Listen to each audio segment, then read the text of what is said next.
And once again, we start our podcast episode with a tangent. Welcome once again to the Class Action Point podcast, Swine Dibbles campaign. Yay! Yay! When last we left our party, they were getting ready to go to bed after their, after the trip to Swine Dibbles and their the opening feast and stuff. Yes, you might as well have yourselves in your rooms. Which reminds me, we need the dwarves. Well, actually, we'll introduce the dwarf here at breakfast.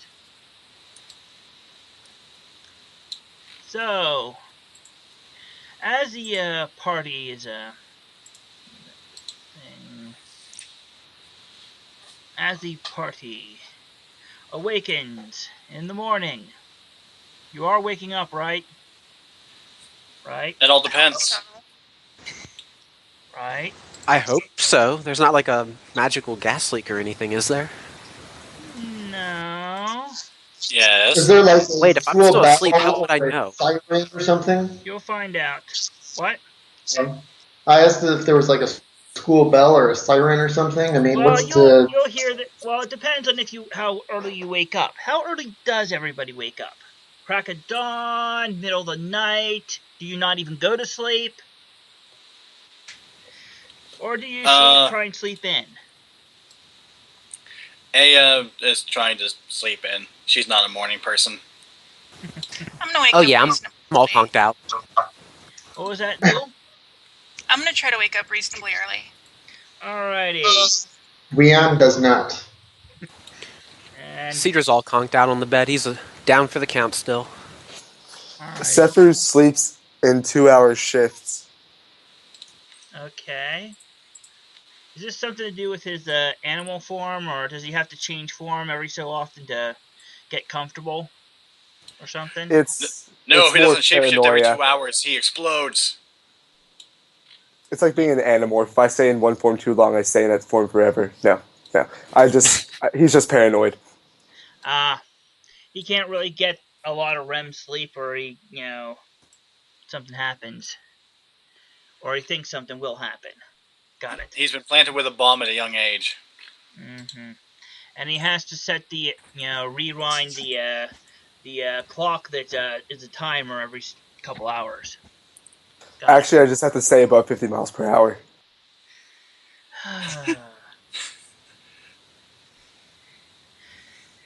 And you do realize that wasn't the worst Keanu Reeves movie, right? Yes. Yes.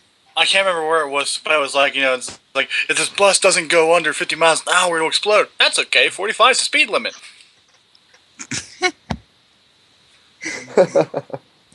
Yeah. Yeah.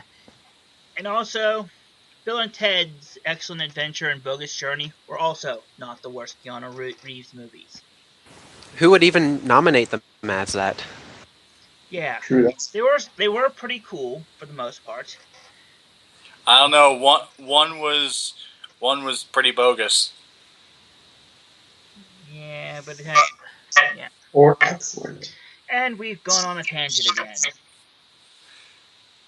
So, One was excellent, though. yes, an excellent. Most excellent. Dude. Most excellent. Yeah. So, morning comes. Morning comes with the sun rising over mountains in the one direction there. I don't know, what is this world? Yeah, we'll call it the east. Rises in the east. No, the sun rises in the southwest. No. And we'll assume this way is approximately east. Plot twist. It was Earth all along.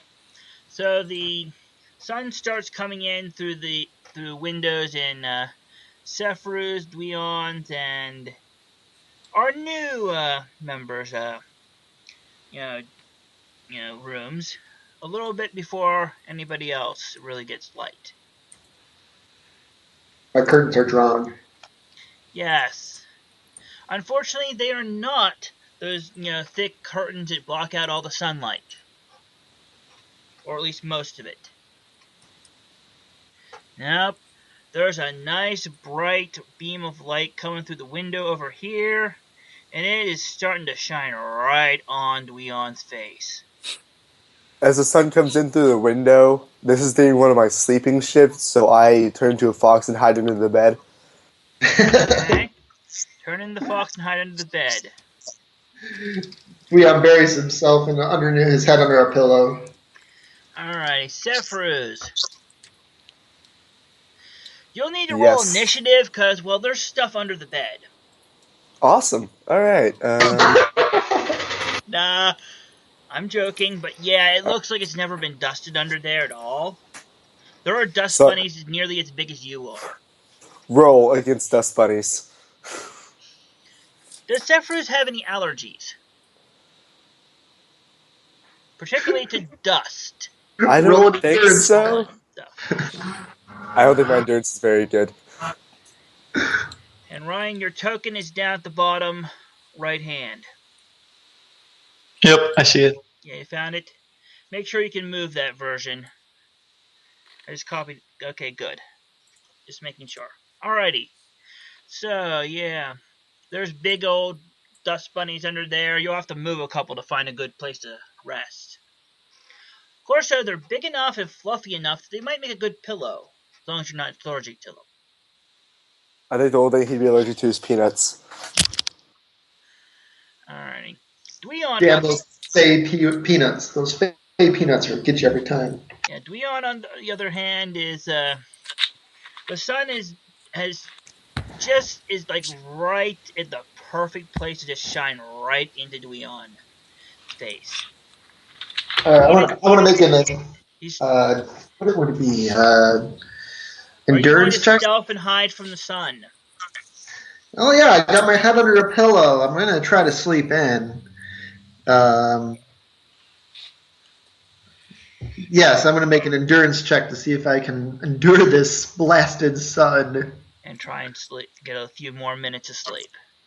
Let's see. I only get a +1. Yes. Yeah, I rolled a you realize that by rolling on your side with your back to the sun helped a lot. You can probably get a few more minutes of sleep, at least. Awesome. I do that. Alrighty, the sun's starting to shine a little bit more, and it's starting to light up a little bit of the western parts, which don't really have windows on the side that, on the east, but it's starting to, reflect off stuff and go through the other places. So, Cedra, are you sleeping, and why are you on the couch? Oh, passed out on the couch. Passed out on the couch. Got it. Yeah. And Cedar promptly does fell off. Too much Cedar ale. does combat maneuvers before he goes to sleep, or what he thinks combat maneuvers are, and sometimes he wears himself out doing those. Yeah. And right now he's just kind of sideways on the couch. If the sun hits him or does anything that could wake the him up, sun's it probably... coming in through a window over here a little bit, so it's just kind of that there's enough light to see by, but there's not enough light to really see good by. You can see most things, but it's really shadowy light. Oh, that might not wake him up then. Yeah. Ea. Or Ea. Yeah. Sorry, it looks like Ea. Oh no, we're gonna go through the whole game. No, this would be Ia. That's Law. La la la la. Yeah, anyways. So, Ea... And don't you dare say it's Aya, because Aya would be this. Whatever. Anyways. Yeah, so Ea is, still asleep. There's like a, her room has at least, when the windows are over here near the corner. It's farthest away from where the sun's coming up. So, yeah. Not a whole lot of, lot of light coming in. But her circadian rhythm tells her that it's time to wake up anyway, so she just crawls out of bed. Well, Like, not yet. Literally crawls. Yeah, as Over for toward. Zul's room has a couple of windows in the corner here, and starting to come in through the ones on the north. For now, anybody? So who else trying to sleep in? Well, once it gets bright enough, I'll probably wake up. Yeah. Yeah, I'd say As long as possible and probably longer. Yeah. So Zul, how are you? Are you sleeping in?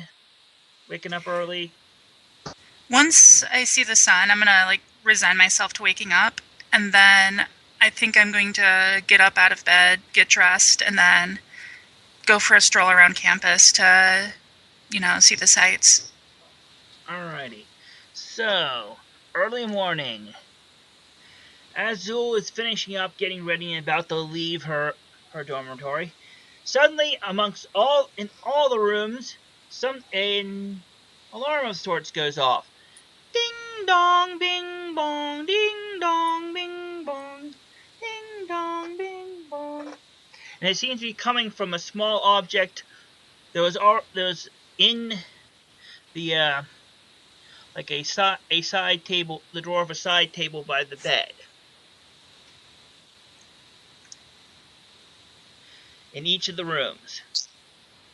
I just jolt awake, panicked, and I start kind of freaking out momentarily, and then once I understand everything's kind of okay, I start looking for it frustratedly. I bet Sephruz turns from animal into something else and bangs his head on the bottom. I wake up as a fox dazedly, and I just kind of crawl out from under the bed and transform and look at the object. Yeah, it appears to be in a drawer. It appears to be some sort of timepiece. Semi-magical kind of timepiece. It appears to be, part of the furnishings for the room that they give out. Aya drags herself over to here to find the source of this noise.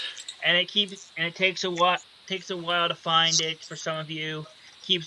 And it keeps on, playing the ding dong, bing bong, ding dong, bing bong, until you eventually find it. She finds it and figure looks out at how it. to work it. Well, Aya finds it, looks at it, is like, "What in the world is this?" Just stares at it for like a minute, and then shuts the drawer back up and lives with it. She actually try and turn it off? No, she looks at it and decides this is probably beyond my ken. Okay. So she just closes the drawer and decides that this is going to be the soundtrack to her life. It's actually not attached to any surface right now. It's just kind of sitting in the back of the drawer. Oh, okay. Then I begin moving it to a separate room. Probably the common area around here. Yeah. As you attempt to take it out of the room, some force seems to prevent you from doing so. It seems it's a permanent part of the room. Oh no. Yeah, trying to move the object out of your room is not going to work. At least not at the moment. I make a range basic attack to throw the thing against the wall. I rolled a 17. I was wondering when someone tried to break it. What? Where exactly is Dweon aiming this? He's throwing it at the wall. Just at the wall, like over here? Yes, this wall right here. Alrighty, it bounces off and stops ringing for a while. Ringing. Awesome. Apparently you hit the button when you threw it. Awesome. I go back to sleep. Yeah, Murdoch's solution would be similar. He would find it, start playing with it, trying to shut it off, not able to do that because it's well beyond his technological understanding. He would probably start to smash it with his hammer. Even though I'm sure there's a big button on top that says on/off. That's a big red button. Yeah. Murdoch and A are too stupid to understand it. Yep. Yeah, if I see an on-off switch, I'm just going to ask myself, it's already off something. I picked it up a second ago. And I'm going to throw it out the window, speaking of. You're gonna try and throw it out the window. Got it. Yes. Alrighty. Then I just try turned it to. off. Then roll me a range basic then. If you're trying to throw it out the window.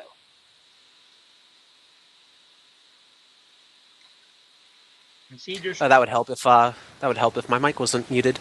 I'm going to just roll Blistering Flourish because it's the same attack roll plus 3, Fine. which I'm going to add. Fine. 23 Alrighty. versus AC, of course. You hit the middle pane of the kind of the window, or you almost hit it. It would have went out if there hadn't been some kind of like force that stopped it right just like an inch before there. Again, permanent part of your room. I look so dejected and just leave my room. I can't be in here anymore. It does, however, land on the button and stop ringing for a while. Oh, I might be a little bit... Well, actually, no. I just broke school property. I'm out of here anyway. You saw that. And you set your room on fire too. Fire damage. Nah, it's the same bonus. He's just using that for the bonus because it's quicker. Oh, that macro... Oh, I gotta... Oops, all my macros are wrong. Yeah. I'm going to fix those silently. Yeah, well, anyways. So, Zephyrus, what were you doing? What did you do with the object is ringing? I just pressed the button at the top and put it Okay. back. You press the button, it stops ringing. So, And now I leave my room and go into the common area. alrighty, you head into the common area. Aya is now on her way out now, with her satchel and her spear just dragging on the floor as she drags her feet. Yeah. Leon's again in the still sleeping. About 10 minutes after Dweon tries to go back to sleep, he hears a sound. Ding dong, bing bong, ding dong, bing bong. Congratulations, Dweon, you found the snooze alarm. The battle against the clock. Yep. Dweon groggily gets out of bed. He finds this ringing apparatus, and he tries to bury it in his trunk. Alright. He tries to bury it in his trunk. Just to muffle the noise, I guess. Alrighty. I mean, yeah, I got a pretty good intelligence, so I'm just like half asleep when I'm doing this, trying to grumbling a lot. Yeah. And then you're going to go back to bed, right? I'm going to sure try. Yeah. Well, unfortunately, it's going to keep on doing that. And it's going to be just annoying enough that eventually, yeah, just get up, move. Eventually. Eventually, yes, I do get Yeah, up. it's going to be a while. As for the rest of the party, are gonna head into the main part of the school and look around a bit before apparently there's breakfast in the great hall. As you look around, you see some classrooms here and there as you're looking around and exploring. You also have noticed there's a dwarf in your dormitory that was not there the previous night. And you all believe him to be a ninja. Yeah, the short, stubby ninja. Well, Aya is a little too groggy to notice at the moment.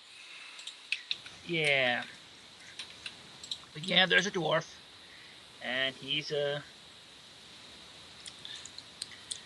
there. So yeah, dwarf. So is this like the breakfast area right here? Is that where we're making it? This is like That, the that equivalent of a. looks like a courthouse Stonehenge, or Stonehenge, I Yeah. guess, is what they are. Well, this Yeah. is basically like a little. There's like a roof Meeting. over this area here. It's kind of a little outdoory area, in between the little buildings that have where you're, with the rooms and stuff, and It's the naming gazebo. something like that. So as you're walking around, as you walk around school, Dweon will eventually catch up, I guess. Eventually. Yeah, he's pretty disheveled. His hair's all messed up. His shirt is untucked, well, half untucked. Yeah, and he has like these like red like veins or something, red lines in his eyes from being Yes. not getting enough sleep. Even though he got like 10 hours of sleep. Yeah. Well, around there, yeah. So, there are you see a few random classrooms. They have like things like alchemy, classroom, or another one, history classroom. And a few Alchemy, history, vasectomy. That sounds like an interesting class. Sounds painful. not for you, isn't. I'm staying away from that class. You might not want to take that class. Well, at least 4 of you might not want to take that class. The other 2, well, I'm not sure if they'd want to take that class or not. It's not part of my major. Yeah. But you could always take it as elective. But yeah, there's several classrooms. You also pass by what appears to be like a large building. It's got like a canvas covering it. It's kind of semi-roundish, little oblong, but kind of football shaped, like half a football with like a dome each over of a cloth over top, which you're not sure what it is at the moment. You also see the ground has a few like more wildernessy areas. There's a big hill with like a giant tree on top. There's a few other little hills It and is stuff. it is the striking sycamore. You don't know what it is yet, or what kind of tree it is. There's like a big pond over by the one corner of the ground. There's what appears to be an old, like, not really ruin, but like an old an a much older building over on the one end of the ground.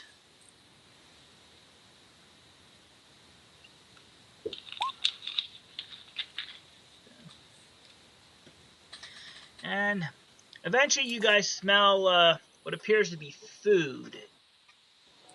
And it appears to be coming from the Great Hall. That wakes Dweon up pretty quickly. So let's head to the Great Hall, where several other groups are already oh yeah, we need, what's this? There we go. Where there's several other seems like every other student has already gotten there and has just started eating.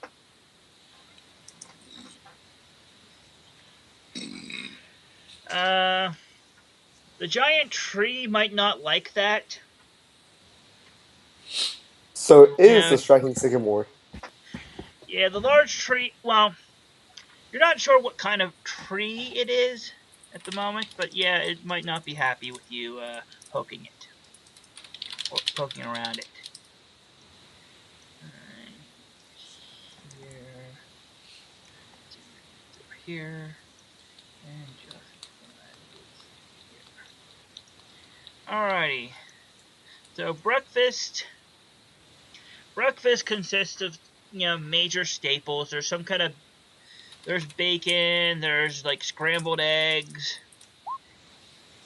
some kind of like chopped up potato, and a few other random stuff. There's like a bunch of cut fruit, mixed together. So Dweon and eats unlike all the bacon. yeah, so there's all sorts of Cephers stuff. will Yeah. Cephers will fight you for that bacon. Wait, are you in fox form? Either way, he's got Halfway more there. strength than you do. I just find it comical to think of a goblin and a fox hugging over a piece of bacon. Yeah. Not one piece of bacon, many pieces of bacon. Yeah. Many. So food. What does everybody take? Aya's just grabbing a balanced portion of everything, A little bit of everything. except bacon, apparently. Yeah, there's not the only piece of bacon is one of the limp ones. It's already starting to get cold. Oh, if it's limp, that means it's chewy. That's the best bacon. Well, it's also cold. Doesn't matter. Bacon's good, cold Bacon's or okay. hot. Yeah, but still, not everybody likes cold bacon. Cephers will growl at Dweon as he eats like his 5 strips of bacon, and then he's gonna grab some berries. Berries. Oh man, that's Yeah, rough. there is It almost there feels is a bad fruit. for you. Almost. There's a kind of fruit salady thing around. No berries in it today, though. Mostly like cut up, like what appears to be apples and bananas and some kind of like orangish fruit. It's chopped up. He'll eat pretty much any fruit or vegetables except for zucchini. He hates zucchini. Yeah. But be careful. If there is mango in there, the mango shipments have gone bad this year. Yeah. Do not eat the mango, man. Yes, and as you're eating and stuff, well, what does Cedra eat? Cedra has for a bit of everything, but skips the fruit salad. Got it. Yeah, not really a fan of the fruit. Mm-hmm. Dweon eats all the bacon that has not already been claimed. Correct. And then when he eats all the bacon that has not been claimed, he moves on to a big pile of scrambled eggs. All right, scrambled eggs. Dweon loves breakfast. Yeah. Alrighty. Let's see here. Alrighty. I need. Apparently, a lot of the school aren't morning people either, because their sluggishness and their tiredness is influencing Aya, because Aya is a product of the emotions of the room, and she's like, "Why am I still so sleepy?" So, Dweon versus your reflex. A large chunk of what appears to be eggs goes flying by you. Does it land near me? And lands in the hair of the dwarf behind you. Who, Jilly? Yeah. She looks around like when it kind of impacts and like, what was that? Ugh. And kind of sees the goblin behind her. Is like, what? Dweon kind of waves. What does she have a beard? She has sideburns, but not a beard. What's her charisma? You had to make me look up something I don't have. Make something up. Is she an attractive dwarf or a non-attractive dwarf? Little above average. Well, Dweon, not beautiful, but she's not ugly either. Dweon, as she turns around, he gets those little cartoon hearts in his eyes, and he just kind of shirks back a little bit and waves nervously. Yeah. And then I point down the table to across the table towards Ignition and Blaze. Yeah. They're starting to. They're giggling under their breath. You can probably tell where the eggs came from now. Can you? Yeah. However, Julie's not convinced that you're not the targeting her for that. Wait, isn't there a roll I could make? Yes, you can try and roll. Um, Try diplomacy. Streetwise. No. diplomacy, or bluff. Try and get somebody else to take the blame for it. I will take bluff because I actually have a +1 in there instead of a -1. Okay. Yes. Who do I you rolled a want to? Who 16 do you plus want 1 to pin was a it on? 17. Who do you I'm want to gonna pin pin it it on? on. I'm gonna pin it on Ignition and Blaze because Yeah. I don't. I dislike them bitches. Oh, you know, you managed to convince her with. It wasn't me. It was those two over there. Yeah, I say They're it trying to wasn't hit me. It me. was, They don't like me. And give her the big yellow puppy dog eyes. Although when a with little, goblin doesn't look cute, it looks creepy. yeah, I kind of grin with these little pointed yellow teeth. Yes, and she does notice the cavity in one of them. It's rather large and ugly. No, well, no, because Dweon actually he was raised, in Yeah. a pretty kind of an affluent house. So I Yes. don't know. I mean, That's why he you only have probably one has. cavity. Okay. And while it looks bad, it's not very. It doesn't hurt or anything. Yes, I have one bad tooth. Yeah. You probably shouldn't have eaten all that hard candy at I one do have a time. negative charisma, so yes. Yeah. And so. So I reach up and I try to brush the eggs out of her hair. And get more eggs and grease in it. Because you have been Yeah, eating maybe with your hands. maybe some bacon grease. Maybe she's into Yeah. that. She's like, just stop. Just stop. Just turns around and finishes up her food. Anybody else want to do something before we, get to the next section? I'm making a fork catapult. Making a fork a bolt. Fork pulp? I like it. Hey, we got a name for our new team. The Fork Pulps. So Yeah, we yeah. never Yeah, did come up with a name I'm just to begin with. absentmindedly launching stuff like in no particular direction, and not really that much of a destinationally. Like I don't know what I'm trying to say. Like a 10-foot like launch, probably like nowhere, probably just to the floor. He's just Alright. messing around Just give bored. me a random range-based attack. Just see how well you aim it at something, or just see if you hit something. Okay. +4. I'm deliberately like not launching it in anybody particular. I'd say like this is kind of in the direction I'm launching stuff, if that makes So sense. basically, you're launching it towards the Like teachers' tables. no, not that far. I'm just using the fork to like. Well, you did roll a 20. You rolled a total of 20. 16 plus 4. So, Still. yeah. You launch a few here and there in this area. Then you seem to get a really good launch. And you've got what are you launching? Eggs? Little tiny things, Little bits of like eggs or if there fruit? were like a chopped up piece of potato, or Alrighty. like if I Hash had bacon scraps left. Yeah, like Yeah. a hash brown size something. Oh, Yeah. not bacon. You find a nice piece of apple and launch it really good, and hear a plop from around this area. It seems to have landed in somebody's drink.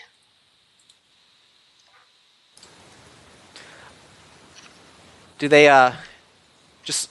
I look over in that direction, kind of crouch low real quick, slumped over the table. Do I see them looking back at me? No, but you see him take a drink of what appears to be coffee, and then just do a spit take, and a fork suddenly appears in his hand, and he pokes it into his drink, and pulls out what appears to be a slightly cooked piece of apple.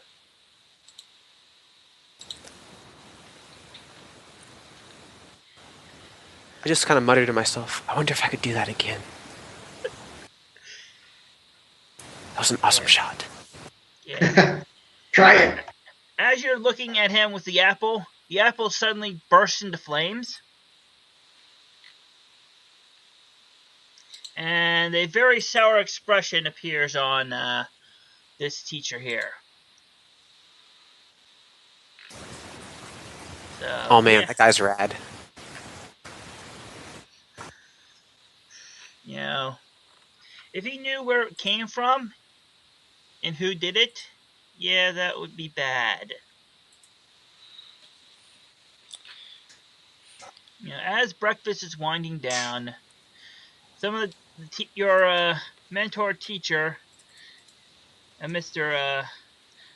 Professor Steinbanger, approaches your table.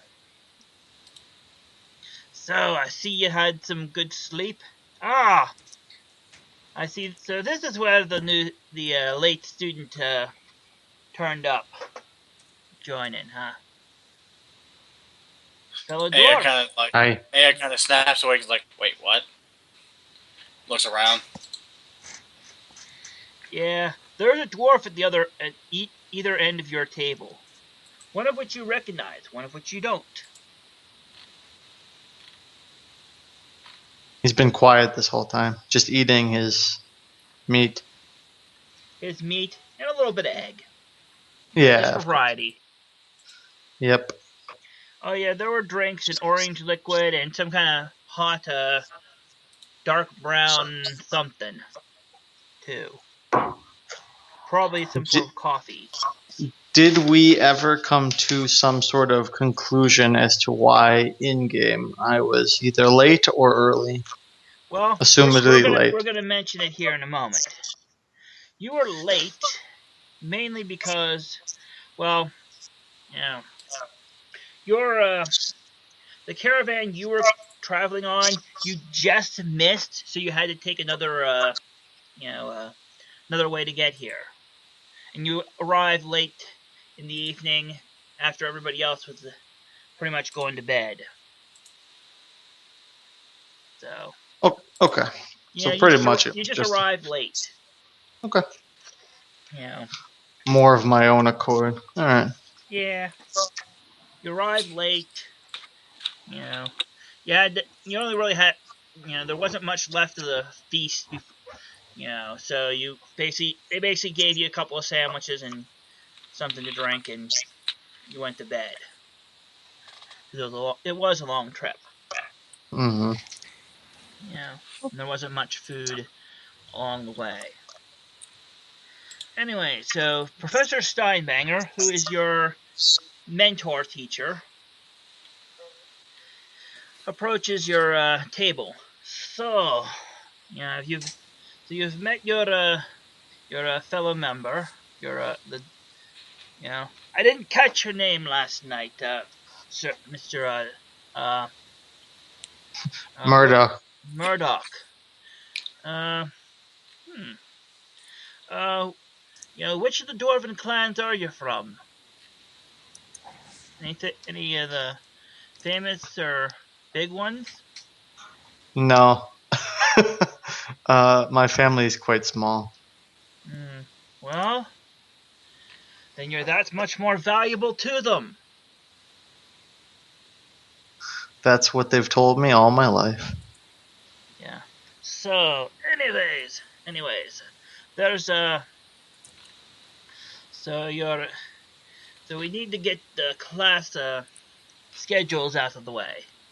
The first day First day's classes. Well, most of the first day, let's see, he pulls out a little bit of parchment. Let's see, your first class of the day, first morning period. You've got history, apparently, with Professor Five. That would be the metal fellow there. He kind of points out Professor Jonathan Five over by the corner of the table up there. Let's see. Second period.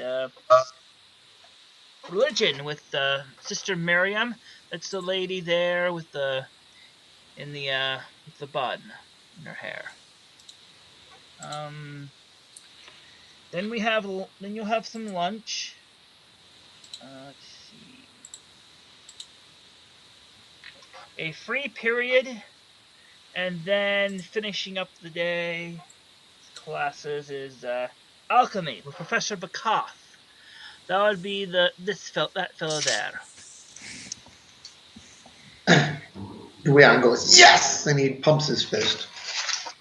Yeah. Also, schedule for the rest of the week as well. Tomorrow you only have one class, but it's a big one. It's actually a double class. 2 teachers, myself and Professor Stonescar. That would be that fellow there with the hat. He points out the half orc who had brought you into the castle in the night before. And I'll leave what you're doing tomorrow as a surprise. Oh boy, it's gonna be fun. Let's see. When the next day we have and he just kind of drones on about a few other classes that you're having next couple of days. But for the moment, you've got. Well, today first class is history. It's out the hall to the right. No, right. Sorry, right, not left. The right and down near the end of the hall. So, good luck with your first classes. Also, you should know where my office is, since I'm your mentor, and I'll be the one you talks with. So, and Mr. Murdoch, will you come back to the table? I'm not done talking. Anyways, there's one other thing. Aya is just kind of nodding off, and then she hits her head in the table and then just perks back. I'm like, yes, Thursday schedule. Right, got it. Wait, what? Yeah, I'm just drinking. I'm staring in his direction. I'm not making eye contact with him at all. Yeah. Just kind of sipping my coffee as my eyes glaze over. Yes, off to the right is the history class. 2 doors back from that is it's where the religion class is. Alchemy is to the left of the great hall. It's at the end of that hall. And here are copies of your schedule. And he passes out several pieces of parchment with the schedule listed on it. As Duan realizes he doesn't need to actually, write things feverishly down his schedule, after he's about halfway through doing so. He seems a little miffed about it, but he just pockets the schedule. Yeah. So yeah, I guess I'll see you at the lunch. If you have any things you need to talk to me about before then, my office is, and he lists where it's at on the 2nd floor. Alrighty, time to get for class. You better head out now, or soon. So, see ya. And we'll just use this one for the class, and have our teacher just kind of go. The first class. So, anything you need to do while you're headed to history class, or before you get there? Yeah, I'm gonna turn to Cephers real quick. Did you hear where he said we had to go? I wasn't paying attention. I kind of look at him blankly He and says history say, class. I wasn't. and say, I'm not sure either. Let's just follow Zool. She's probably paying more attention than both of us. Hey, that's smart.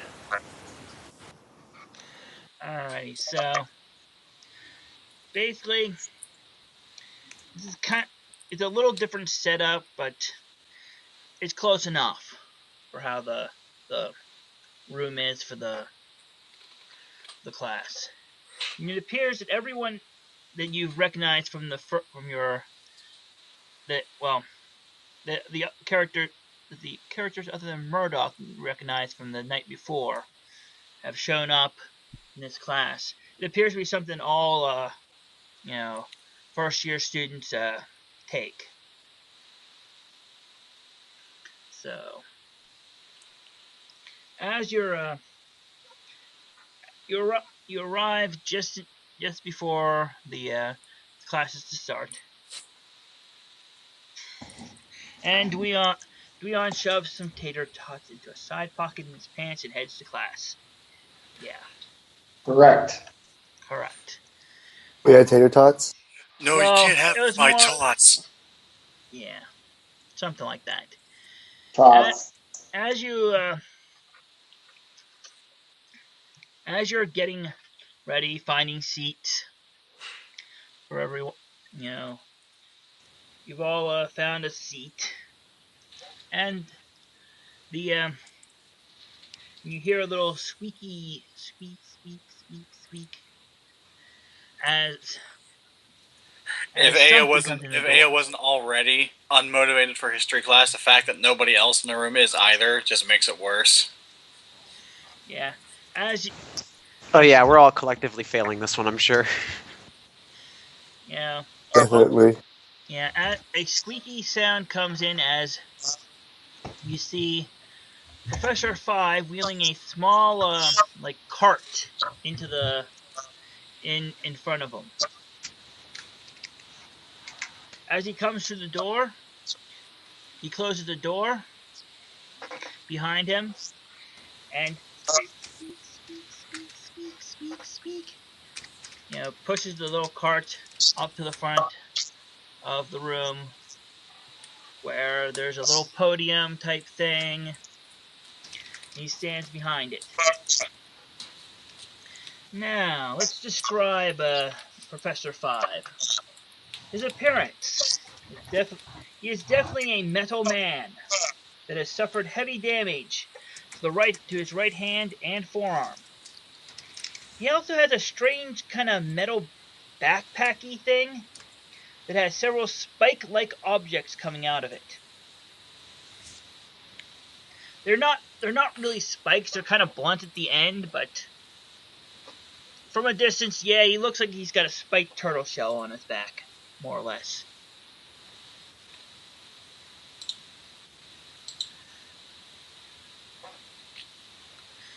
Yep. Yeah. So Zool did a Interesting. send thoughts thing to Ia. Did you manage to sleep well last night? I'm still thinking about that battle from yesterday. Yeah. So, while we're doing, so the teacher, has the teacher Jonathan Five, Professor Jonathan Five, has stands up in front of the podium. The little wheeled cart has what appears to be a large metalish barrel thing in it, and there's a tube connecting it to part of to the back of a back to Jonathan 5's backpack.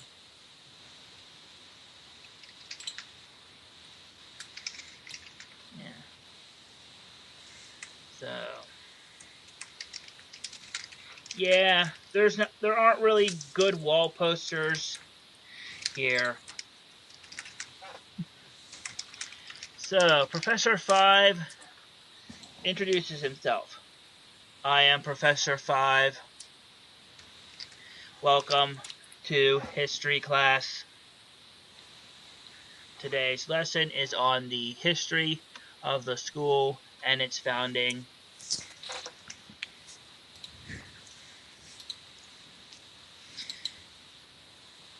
Blah, blah, blah. Blah, blah, blah. Blah, blah, blah. Sir Starnovus Swine Dimples founded the school after retiring as a paladin of Palor. Blah, blah, blah. Blah, blah, blah. Blah, blah, blah. Leon Yeah. seems very interested in this. He's at the front of the class. He's got his notebook out. He's writing down all this stuff. So Dweon is the Hermione of this group. Got it.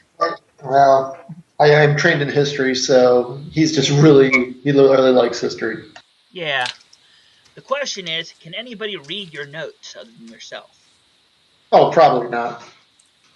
It's probably in such horrible handwriting, probably that nobody can really read it.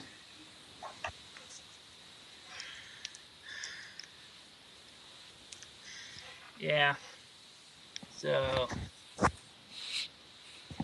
So Jonathan 5 is like very droning on. And then eventually he says, Mr. Cedric, please please remove your cranial unit from the desktop. Mr. Cedric. Mr. Cedric, please remove your cranium from the desktop. Mr. Cedric. After about 3 times of this, you kind of realize there is no one named Cedric in the class. Oh, I didn't catch that. Thank you for getting up, Mr. Cedric. Now, blah, blah, blah, blah, blah, blah, blah, blah, blah.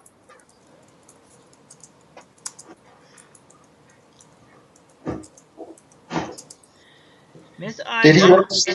did he look like he was talking to a certain area as like Yeah, they're ghosting? he was at least aiming it towards your area. Can So, I make a perception roll to see if he was actually talking to somebody? yeah, go ahead. All right, let's see what happens. Um, Yeah, so. I rolled a 23.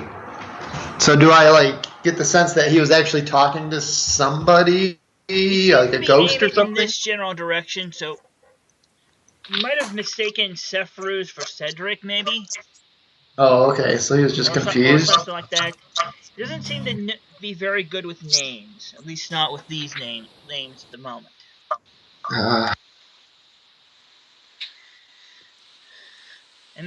And yeah, yeah. So the class just drags on. Even Dweon is getting a little bored of it by the end. Really, it is not interesting at all. hmm. Do we need to make endurance checks? See if we like actually pass out. Okay. Murdoch will call Sephruz Cedric for the foreseeable future. This parchment. Says, I think he's got a wonky brain. Kinda, I don't know. I hate all this.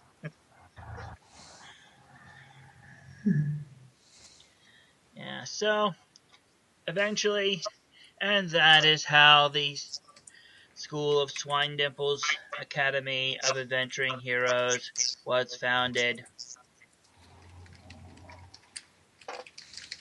Please pack up your things and get ready for your next class. And he just kind of, you know, you know, grabs a hold of the handles on the cart and just kind of back out the door.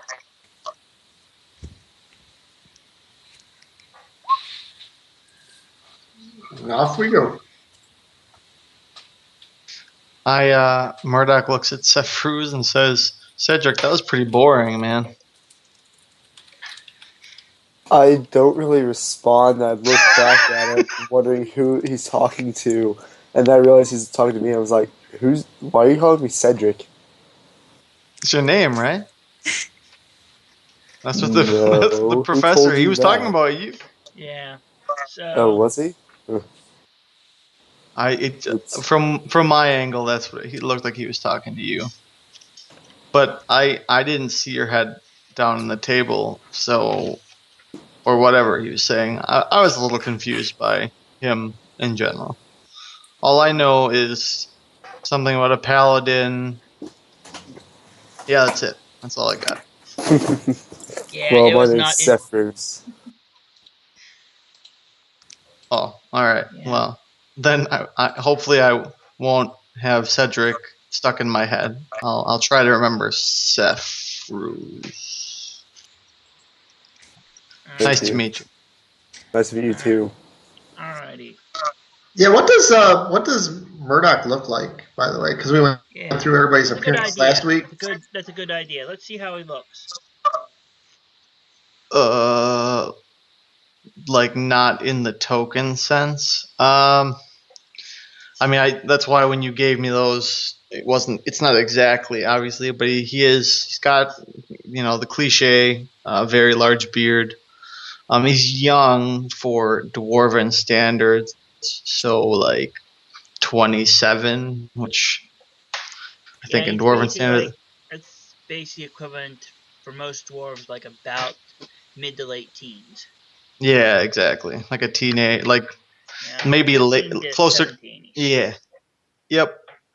I don't know. He's probably a lot more, like a lot more chiseled than most of dwarves you've seen of this age. It's something more common of someone who is, like adult age, like 40 years of dwarven years, Yeah. because he spent a long time fighting in arenas. Like he's been groomed for that. He's done workouts and fought a few times. Pretty kind of that a little awkward for being his age. Like you ever see those pictures of those like 12-year-olds that are just real jacked up? He kind of looks like that, but in a small dwarven body. So yeah, he's um, almost all muscle. Almost all muscle. pretty much. Okay. And this is the most information he's ever heard in his life. Like it was more hands-on. His whole life has been more hands-on. Do this, okay, do it. Do that, okay, do it. He's never heard like long conversations or long speeches like this ever before. So he looks very frazzled. Like, what did I? And so, as you guys finally, I guess, kind of get to see him because you hear him actually talk, he seems pretty overwhelmed by all of this. Yeah. He's not sure this is what he was expecting when he signed up. All right. Next. Well, it's almost time. It's almost time for the next class. And fortunately, it's just there's a couple of doors up the hall. So, their last one.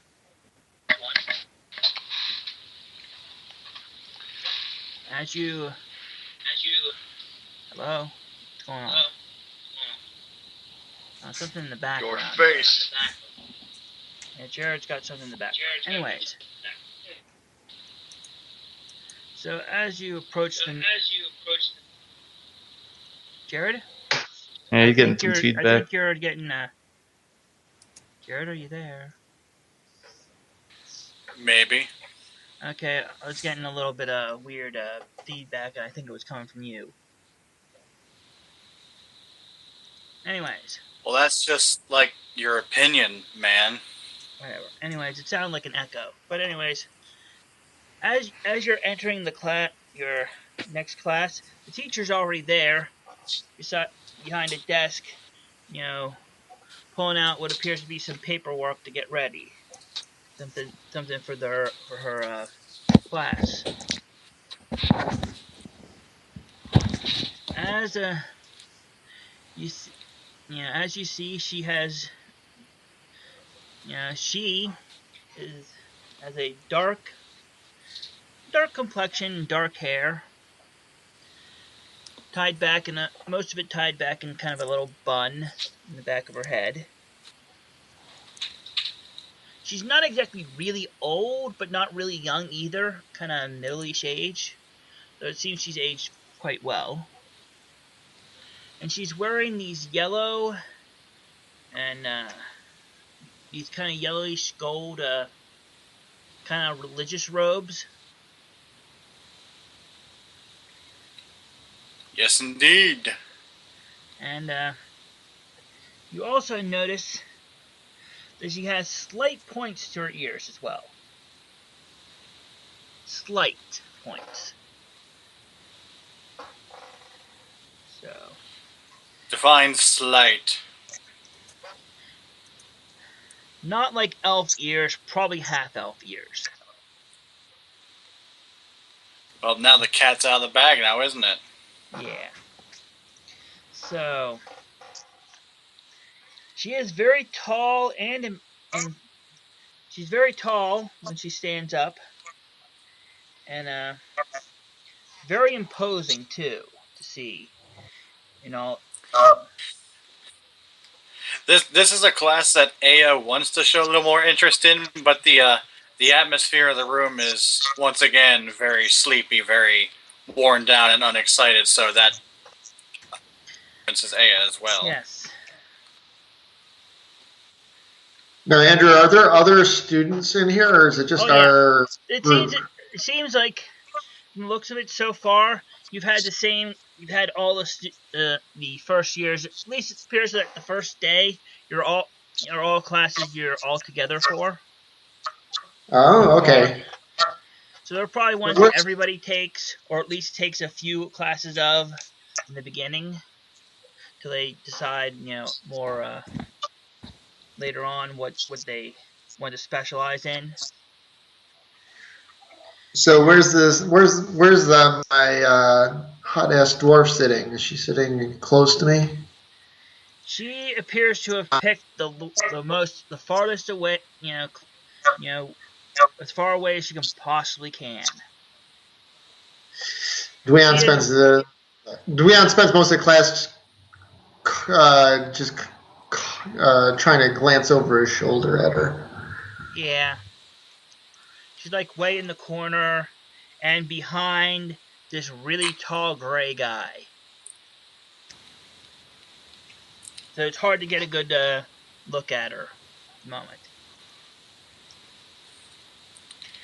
Shortly But after. life will find a way. Yeah, but shortly after your class, after the class gets sit down and stuff, the your teacher stands up from her desk and stands in the center of the front of the room, and it's like, "Greetings. I am Sister Miriam, and I will be teaching you about the various religious, practices and, you know, sim, sim, symbology and such of them in this class. Now, there are many of the deities in this world. Can any of you name any? Please raise your hand if you Aya, would. Aya snaps out of her doldrums. She's like immediately just like shocked to attention. She jumps up onto her desk, raises her great spear to the ceiling, and shouts, "Bahamut!"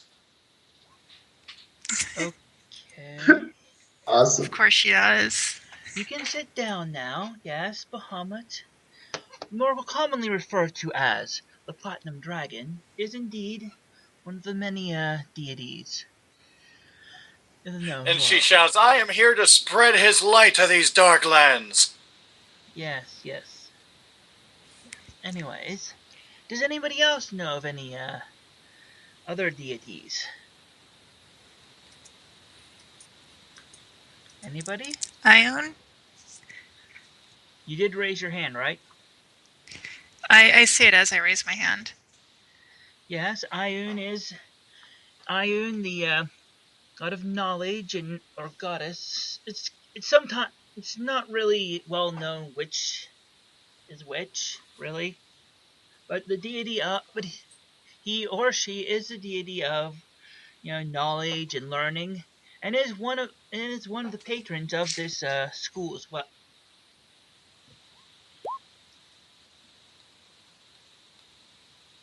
I'm sorry, but I've never heard of this Thor.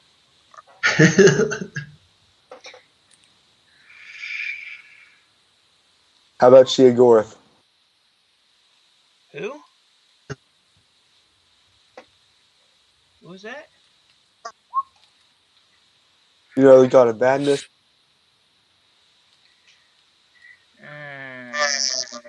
Yeah, no. I'm Thor. You're Thor? Well, it hurts. Oh. Dweon raises his hand. Yes, small one. Not Uh, sure what your name was again. my name is Dweon, mistress, teacher, and we used to worship Palor back in my parents' house. Ah, yes, Palor, god of the sun, and the more sometimes known as by many names. Morning Lord is one of his less common titles, but still, yes, Palor, god of the sun. One of our the original founder of the school was a paladin devoted to Palor, Sir Sternivus. Dweon does a fist pump and he says, "Yes!" He was actually a member of a small sect of Palorites that were devoted to schooling and knowledge and learning and spreading that knowledge to others.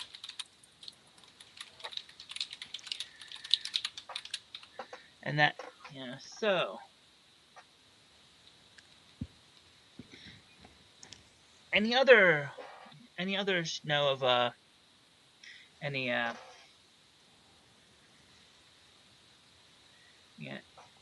alrighty. Yes, Ooh, I got Mr. one. Oh, go ahead. Tiamat. Oh, going into the yes, Tiamat. She is not the most pleasant of deities, but god of wealth and greed, and sometimes of revenge. Goddess of also of the Once again, Aya. charismatic dragon. I was gonna say once again, Aya takes to her chair and raises her spear to the ceiling and shouts, "And Tiamat must be destroyed." Yeah, well,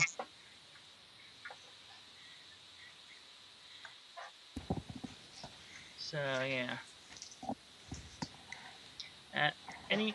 Oh yeah, Mr. And people are kind of looking around. People are kind of looking around, like, I don't remember her getting down from her table. When did she go? What's going on here? Yeah. Anyways, it's so yeah, Mr. Let me see here. She looks at the list. Sea driver, I suspect. Yes, Cord one of the is one of the deities of the known world. god of storms and battle and strength. And honestly, he could probably beat up anybody except for. Well, if there were two of them, I don't know what would happen, but I bet he could probably pull through. Yeah. And Aya kind of puts her hand in her face, like, of course he would pull through because one of them would have to win. Of course, they're both Cord, so of course Cord wins. Mm-hmm. So, what's the problem with that? Just throw my arms up It's in a the air. flawed premise. Doesn't matter, he still wins. So anyway, anybody else have any know of any deities? At this point, a Well, very Aya's already mentioned. Aya's already mentioned the one she cares about and responded to the one she cares least for.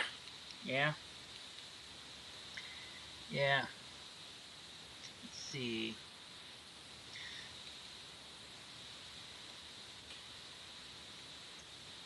Um, let's see. Who would be the one? Yes,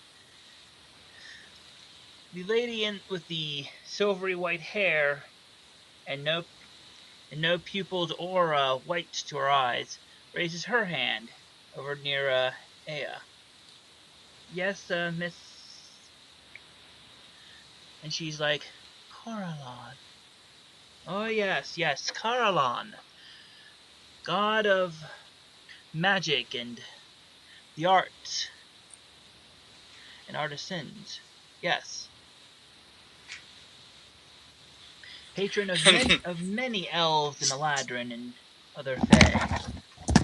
I was going to say, Aya kind of mutters to herself, oh yes, the god of frivolity and time wasting. Anybody else have any know of any deities at the moment?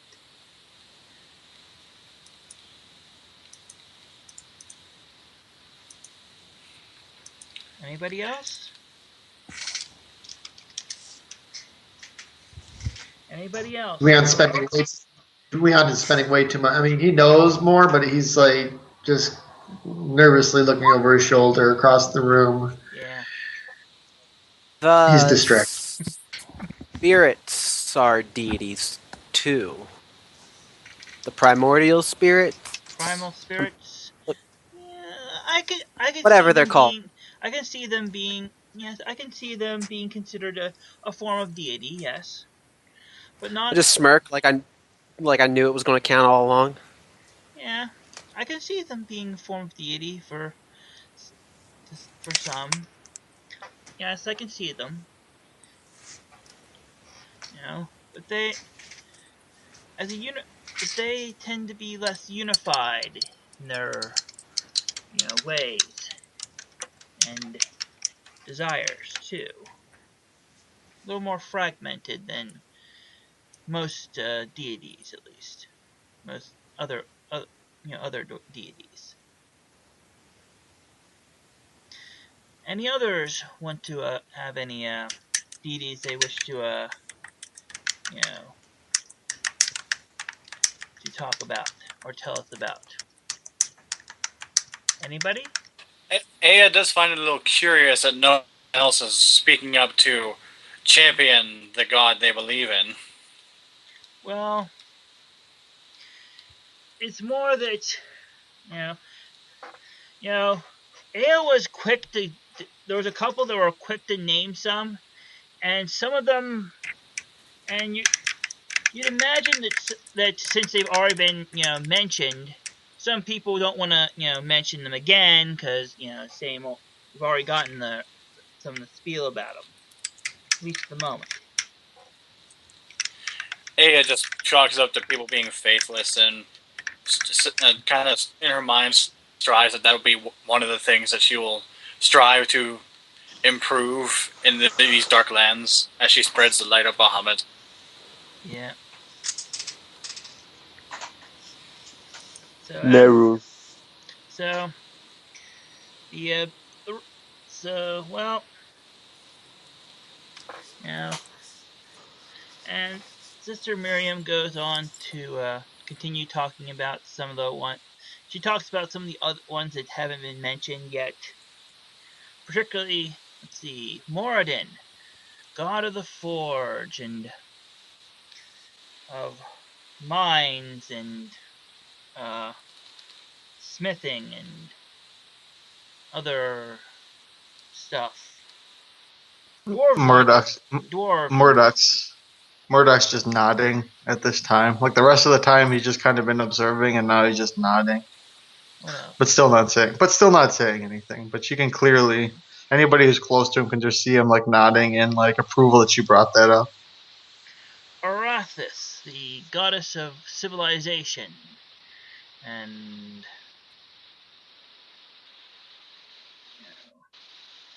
such.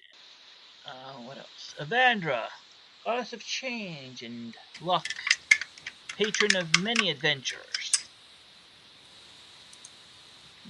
Who haven't I? Cthulhu. Do not speak that word in this place, child. What was that? What's wrong I with missed saying it. Cthulhu? Cthulhu. I Do just turn. I'm not like, what's speak Cthulhu that mean? word! Her voice, rises and, greatly, and you can tell she's angry. And you wouldn't like her if she's angry. Just saying. Did you turn green? No. But, yeah, everything shakes for a little bit, for just a moment, as she kind of yells that. I just turn. I whisper, what's that mean? What's that even mean? Why is she so pissed?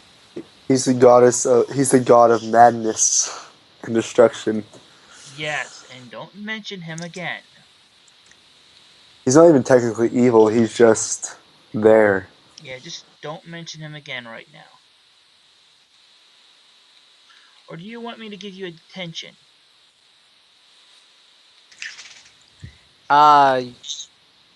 What's detention? What am I going to do there?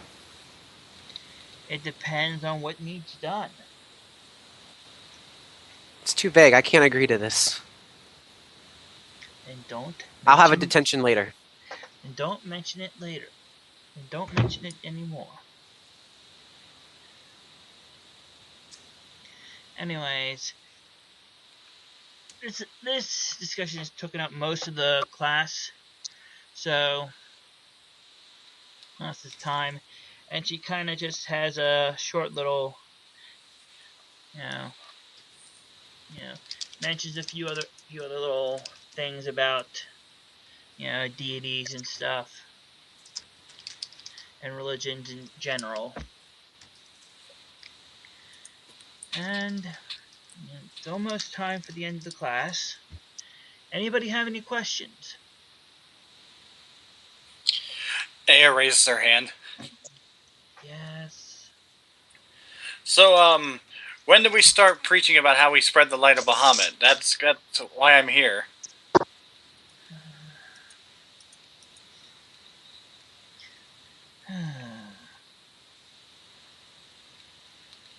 So that's a no-go then? Not yet. Anyways. So that's a later activity. I look forward to it. Anyways, at this point the class is over. It's time for lunch. Yay. So lunch is a fairly simple matter. It appears to be like there's sliced bread and some various kind of lunch meat type things. Some pickled cucumber, and a few other things, sliced cheese and stuff. It's a very simple affair. Bacon. Yeah, go ahead. I said Dweon eats all the bacon. Actually, there's no bacon here. It's more just, lunch meat, ham, and bologna, and like some kind of roast beef. There's some kind of turkey. There's some strange kind of mottled. It's kind of look like some kind of loaf of meat that's been sliced, and it smells like it's been spiced slightly.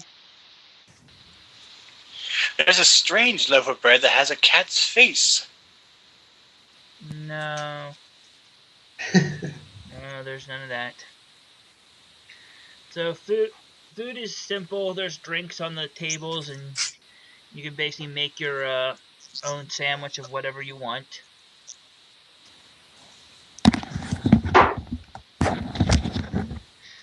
And you also notice that yes, that and Dweon will notice immediately that Julie's not sitting on the same side of the table anymore. Sir, Um, suspicious.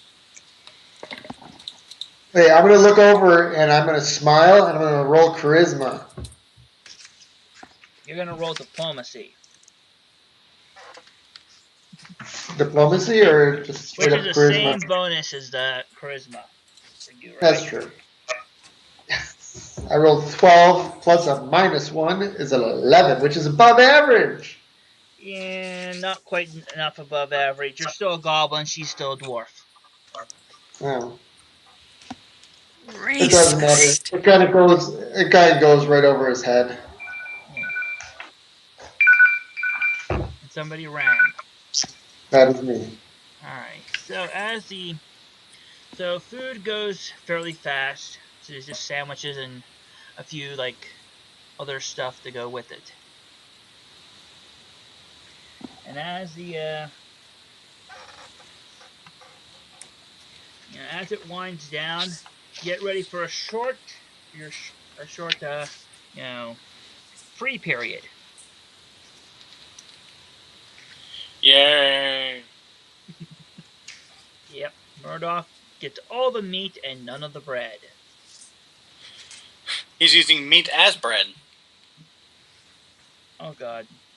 No, not the chicken bacon chicken sandwich with no bread. Yes, the chicken bacon chicken sandwich.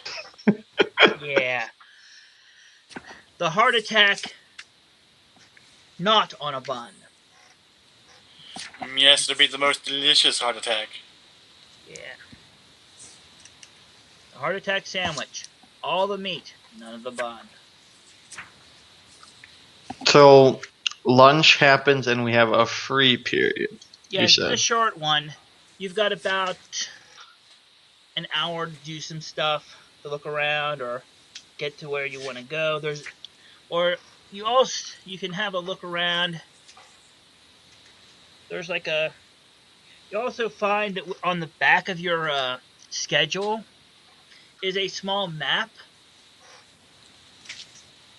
It's Okay. not really detailed, but it has like a small you know as like has like the map, and there's like a key for like what places are what, the main buildings. So you could go to different places. There's a couple things that stand out. There's like a library on the second floor.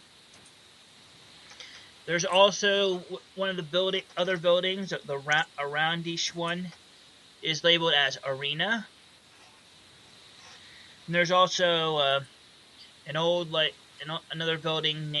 It's kind of squarish, named Old School Ground.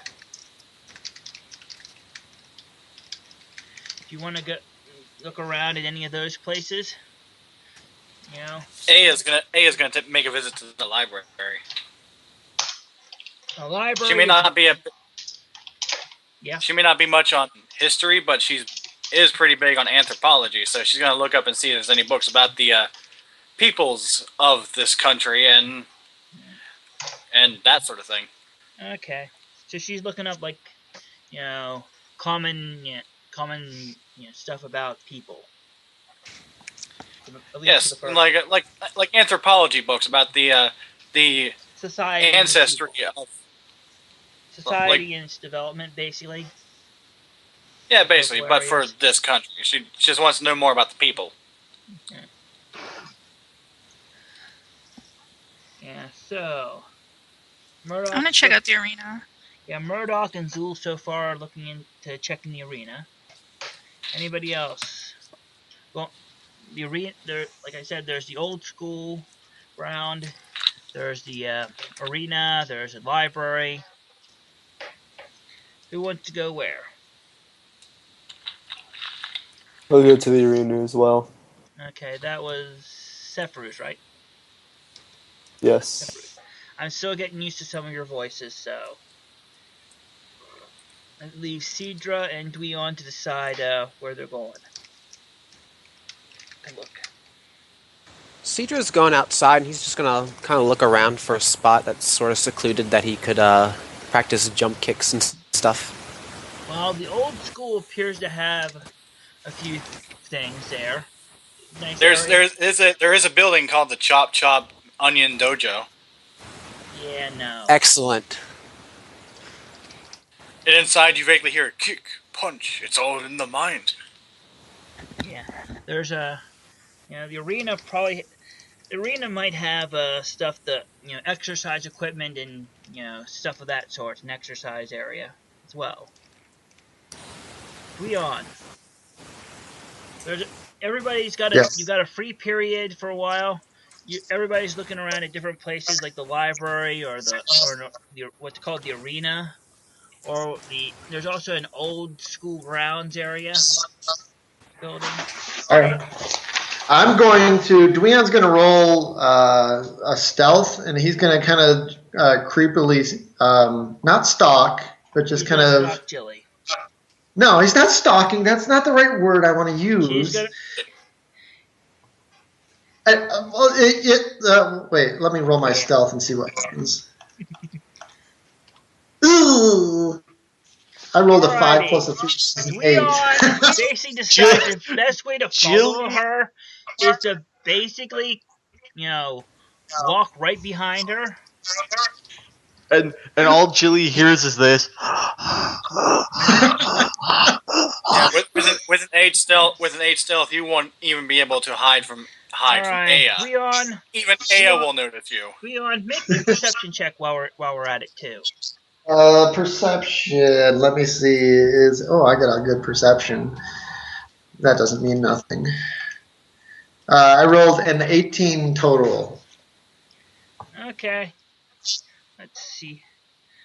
So And I'm not like going from behind her. I think it'd be kind of creepier if I was like behind the tree or something. yeah, Obviously, you hear. the hide, Well, not really. basically, she's still in the. She appears to be heading where where was it? Ia and Zul. Well, no, Ia and who else was going to the library? Aya and somebody else was going to the library. I can't remember who. Oh, I don't think anyone was. Dweon likes that because he likes libraries, so he thinks that's hot. Uh-huh. So, at about as he's looking around a corner, he hears something behind him.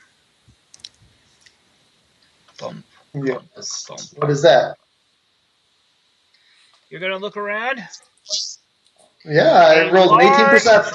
A rather large, hairy man is just standing right there, looking down at you. Oh. Ooh.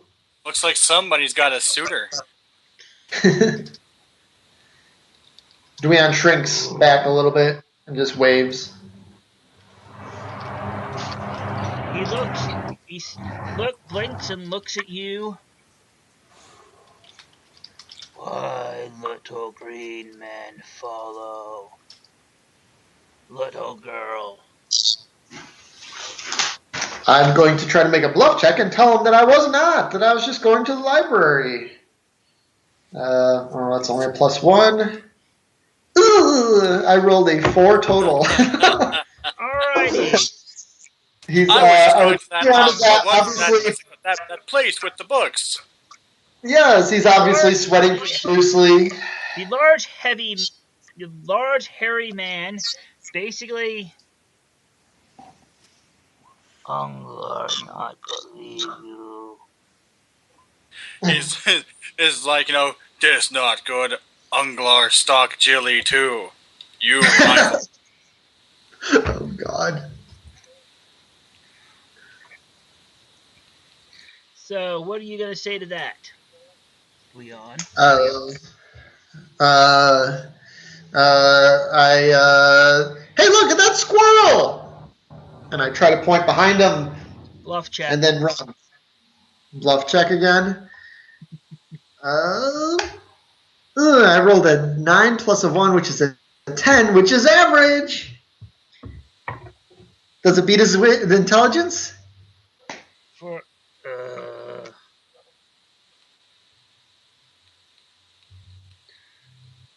Unglar not believe squirrel here. Unglar not smell squirrel. Unglar non-believer in squirrels. Squirrels not exist. Anyway, I try to run.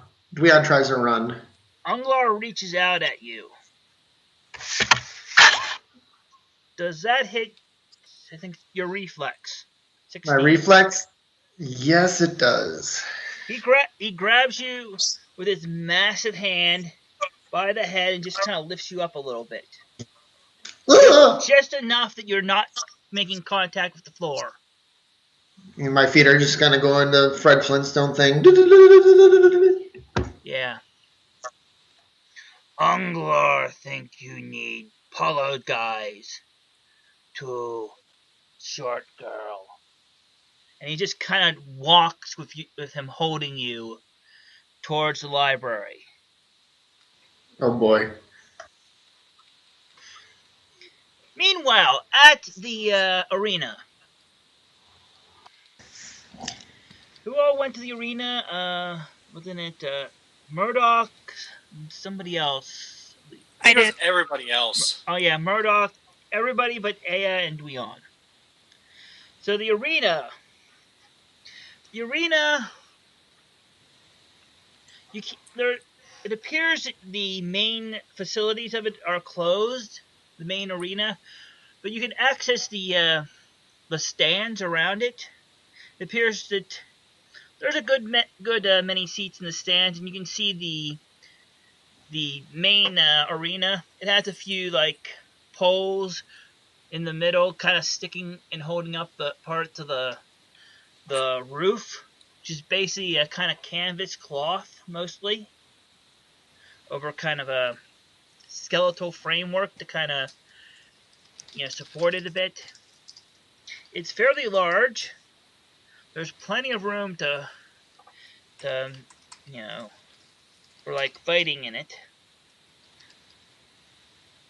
As far as there's also some other facilities in the area in it under the stand.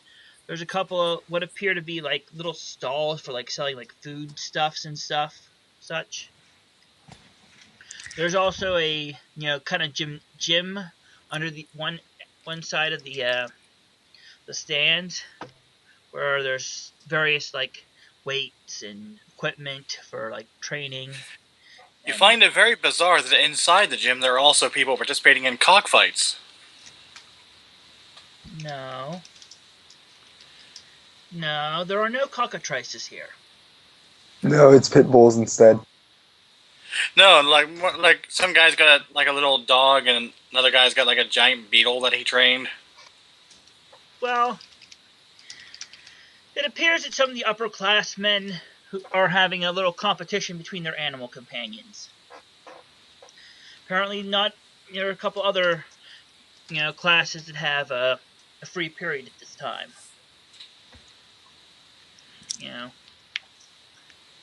There's some kind of shaman-y guy who has this massive scorpion thing. And there's a large bear wearing a fez. And it seems to be another bear who is wearing what appears to be a bonnet. I was gonna say, they seem to be socializing, quote unquote, with the other students, and nobody seems to find this weird. Yeah. And there's a few other things in there. There appears to be an upperclassman that's basically that has more or less put every weight he possibly could onto the bar and is lifting it one-handed. And you're not sure how he's managed to do this.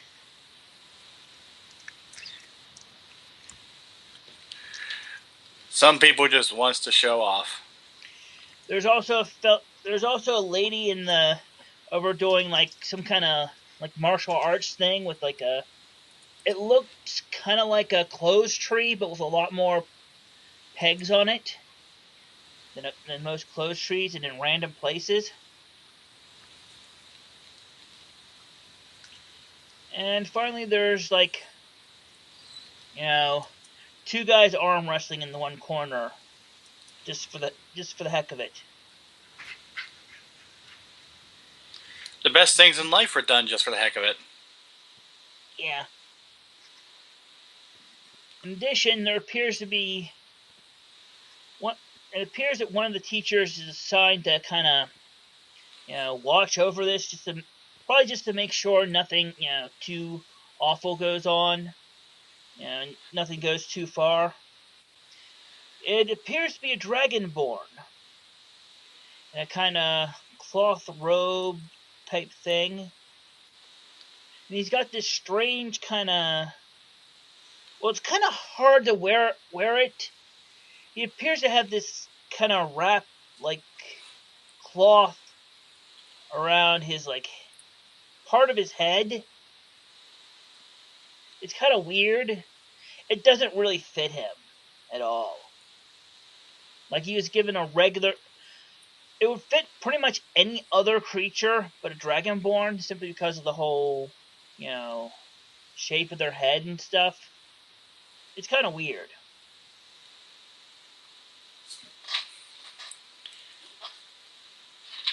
He's also carrying, I think, he also has like a walking stickish thing. He's. So, anything you want to do? Yes, everybody's being strangely quiet. Yes. Where'd everybody go? I'm right here. Is there anything you can hit with a blade or anything that one might be able to damage and nobody would kind of raise the stink over it? There appears to be several leather canvas bags full of what appears to be like sand or something of that sort. There's several of them, and it looks like most of them have had like damage to them, so it looks like they know how to repair them at least. Alright, well this is kind of a weird sight to me, so once I see somebody using one, I'll kind of put two and two together. Yeah, there's one guy like who's kind of just punching one, and there's another one who's got like a hammer who's kind of like pounding into another one for a while. Alright, well now that I have my most favorite class, I'm going to go and join them and pick my own punching bag to attack with. Or attack with. Pick your own you know punching bag and pick your own destiny. Yeah, it appears these two are like at almost at opposite ends of the like line of them. The dwarf is it's a human with a big hammer, and like there's the one that's kind of just punching is what appears to be a half orc. Probably. So, hello. I go and train with a bag of some sort. Alright, a bag of some sort. There's many of these. He pulls a grocery bag out of the garbage can. He's like, this. He's like, I'll just punch this, I guess. Yeah. Not punch, rip it, shred into little tiny plastic pieces with my swords. Yeah, so there's a couple of other. There's a couple of people just kind of sitting down, probably taking a break. And meanwhile, back near the library, Dweon is being carried by the large, hairy half-orc named Unglar towards the library. Alright, I'm going Does to. Aya see this when he starts coming in? I'm going to make a endurance check and I'll tell you why in a second. All right. Whew. Yeah, you did well. Dweon does not pee himself. Nope, he just farts. Well, I mean, he's sweating profusely. Yes, there might be some other bodily functions going on, but yes, he's not comfortable in this situation. But at least one of them wasn't farting. I mean, peeing. Alright, Or at least you so... hope that was a fart. Yeah, so, Aya, what are you doing when the large half-orc carrying the small goblin enters the library? She looks up at the half-orc and looks at Dweon, and she's like, "What did you do now?" And what did Dweon do now? Well, okay, this is what is going to go on. I'm going to roll a 100% or 100-sided die. Yeah. And high means I don't do something stupid. Okay. All right, so Dweon is not going to do something very stupid. He's struggling to get out of this guy's grip. Yeah, You want me to really good firm grip. Yes. So, It helps also that his thumb is basically stuck in one of your ears. It's a nice, good grip. yes.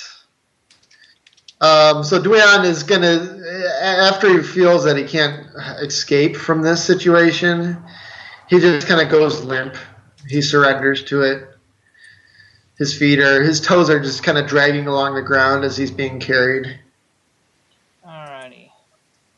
So, Unglar takes him up to what appears to be a desk that the dwarven lady has like a book in front of her already. You know, kind of sitting up on its side, open. You know, kind of blocking out the rest of the world. Unglar then picks up the book with one hand and deposits Dweon on the table with the other. Unglar thinks small green men need apologize to girl. Dweon looks up at him and says, "Apologize for what?" And he gives his best shrug. Yeah, Aya kind of raised her eyebrows, like, "Yeah, what did he do?" Yeah. Jilly is completely confused by this display and just not saying anything at the moment.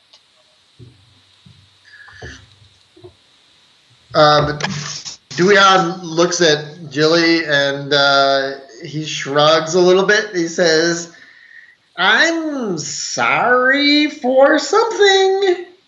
And I'm going to try to bluff her. Why not? Go for it. Man. I rolled a total. Yes. Aya kind of looks down at Dweon, like, "That is the least convincing apology I've ever heard." Yes. For the record, he rolled a 3 and got a total of 4. Yes. Leon is not good at this. No, he is not. So, yeah, Jilly is like,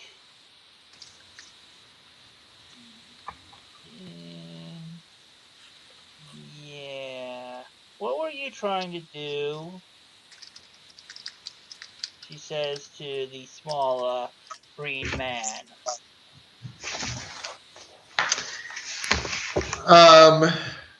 Dweon's just gonna be honest with her. He's gonna be like, "Well, I don't know. I wasn't really doing anything. I was just kind of watching you because I think you're kind of attractive." You were stalking me, huh? Teacher! And the teacher on duty. Aya's just kind of like, Aya's just like, "That's not cool, man." And the teacher on duty here. Okay, I need to get the description for this one. This has a whole thing on what this teacher looks like. Who, Jane Smith? Yes, Professor Smith. Professor Okay. Smith is basically an orange crystal woman. Oh. She is a strange kind of creature. Actually, Rion, make me think an Arcana check. See if you can figure out what kind of thing she is. What kind of creature she is. Oh yeah. I rolled 27. You've heard rumors of there's these kind of crystal people. What are they called? Shard minds, I think. Yeah, they're kind of there's more psionic than arcane or anything, and they're kind of rare. But this is probably one of those. Currently, this, however, she is wearing some odd stuff. What appears to be, thigh-high waders for fishing. A frilly skirt, and what appears to be a sombrero on her head. Sombrero. Yeah, it's kind of weird. It weirds you out a bit. More than a bit, actually. And her favorite joke is, why did the human chicken cross the road? Nourishment. What? Yeah, she's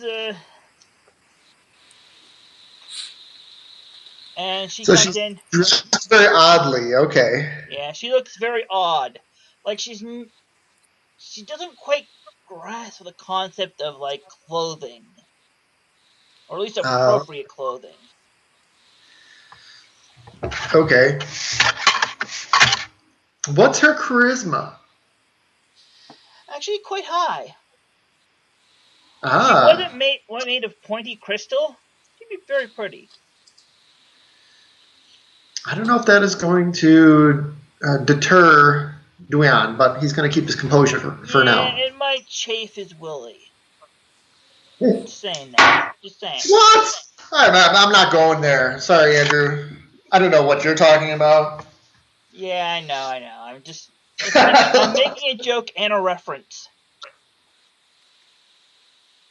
What's anyways, the reference, Andrew? What does the teacher do here? She approaches the dwarf and says in a very unsettling voice, "What do you need?" That was unsettling.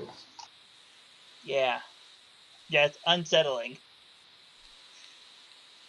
And she's like, "He's stalking me," and points at the green goblin man. At the Green Goblin? Yeah. What's he doing here? Yeah. I just shrugged.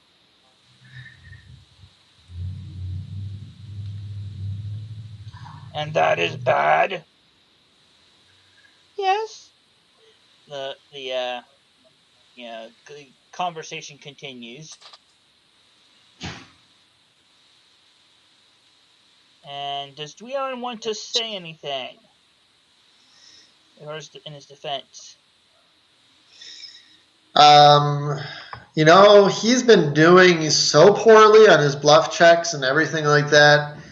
He's just going to just kind of just look up and maybe give the biggest puppy dog eyes he can to the teacher. He's not going to really say anything. He's just going to shrug and just be like, I don't know what she's talking about. Bluff check. Oh, God. I was hoping I could just not do anything. Let's see. Bluff. They're both the same. Well, that's not bad. I rolled a 15 plus 1 is a 16. I rolled a 15 plus a 1.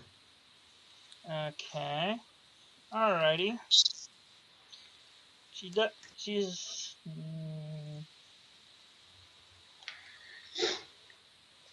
Come with me. That voice. All right, I go with her without a struggle, without a fight. Alrighty. You follow her, like, out. Aya just kind of shakes her head at the proceedings and goes back to reading the book she picked up. Yeah, so Leon follows Professor Smith out to the entrance of the library. The library. And, you know, she is like, what you do?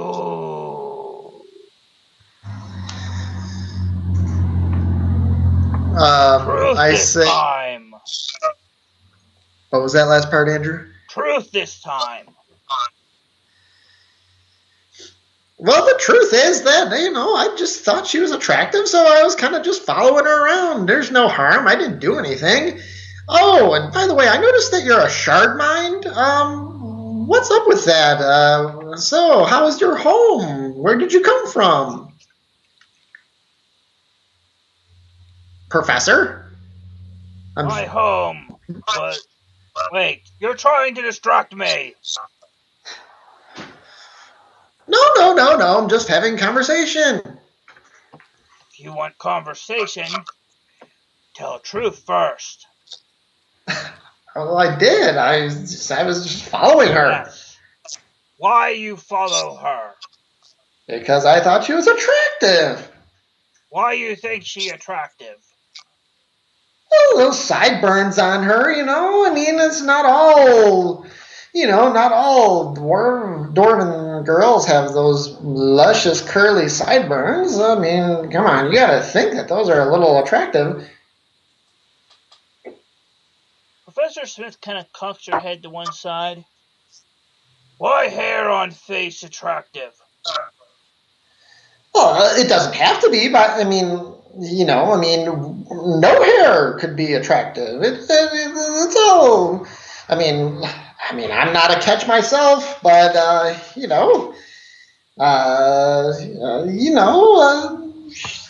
he's kind of stumbling over his words. He's not exactly sure what he wants to say right now. He's not sure what will get him out of this alive, huh?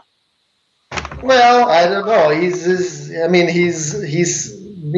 as truthful with her as he knows how to be, and so he just kind of looks at her and says, a one-eyed bobcat walks by you. "Oh, hey, look at the cat!" Shortly followed by Professor Stonescar. Who is what, the half orc guy? The half orc that's kind of with the funny hat and the big gnarled staff. But not the sombrero. No, not a sombrero. It's more like an Australian. That's what's it called? Crocodile Dundee from way back when. That hat. It's a pithy hat. Yeah. Only it's a bit beat up, but still kind of that style.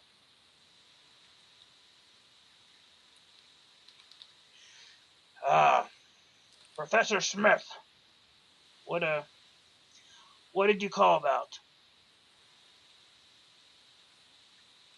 And the Professor Smith is like, this guy needs attention. What, detention? No. You haven't done anything wrong.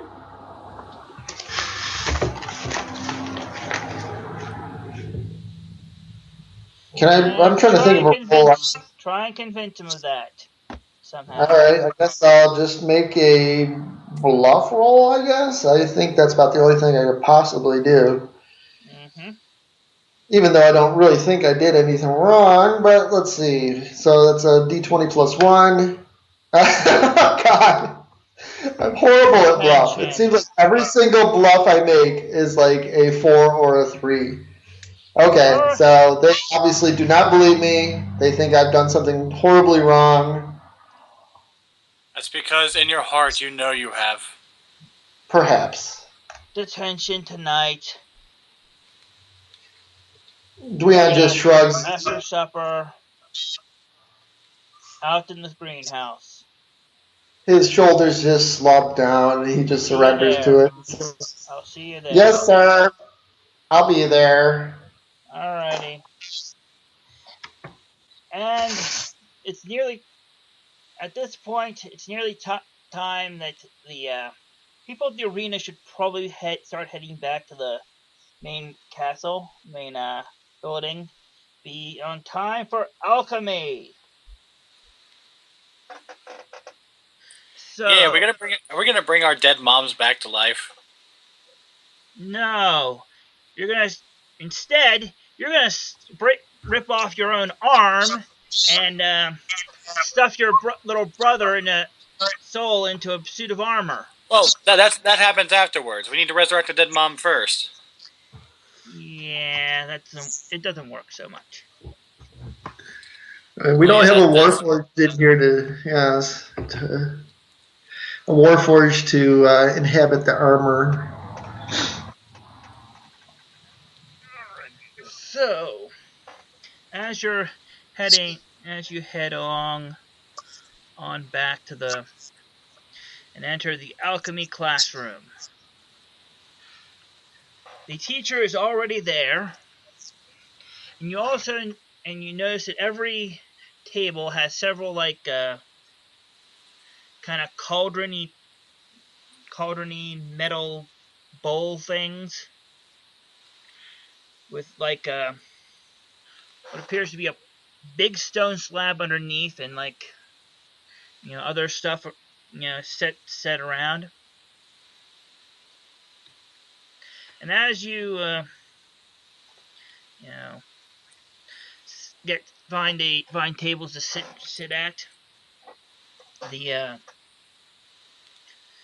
the teacher, who is a tiefling. And actually, let's describe him. He looks like a typical male tiefling, kind of grayish. Apart from the fact that that his left horn is broken off about an inch and a half out.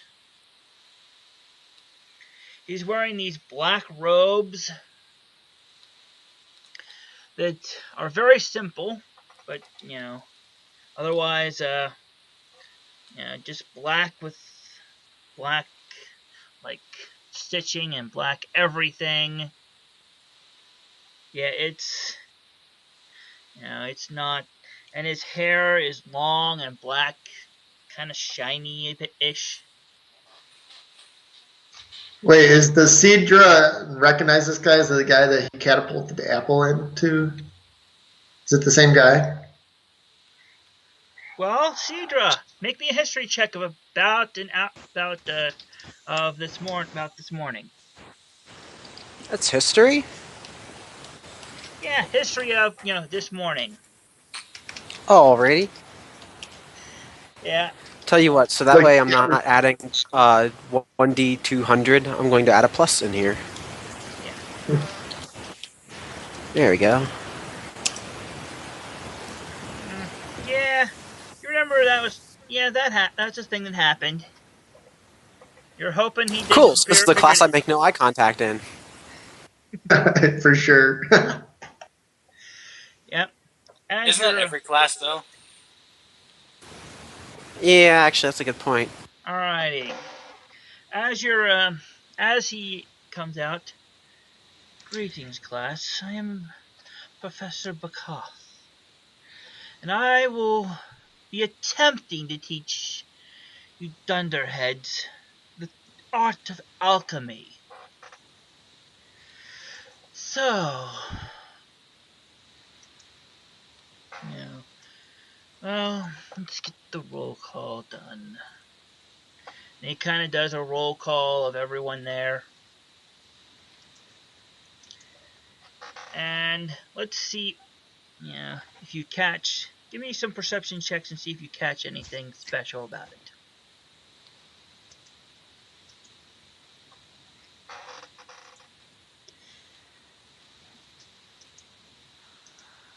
Alright.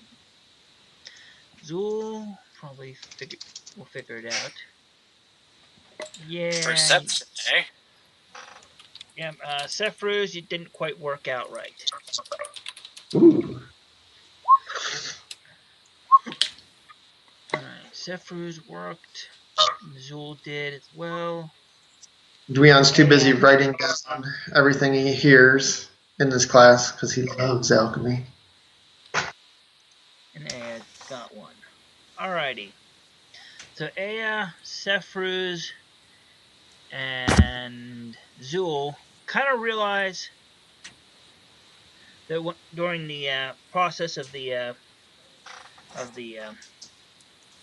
roll call, they kind of realize that that one of the names, Ignition Bakath, kind of makes it sound like there's kind of that, it's ignition and this teacher might be related in some way. Yes, there's a poster of someone on fire, and it says, "Do not set people on fire unless you can get away with it." Hey, that is motivational.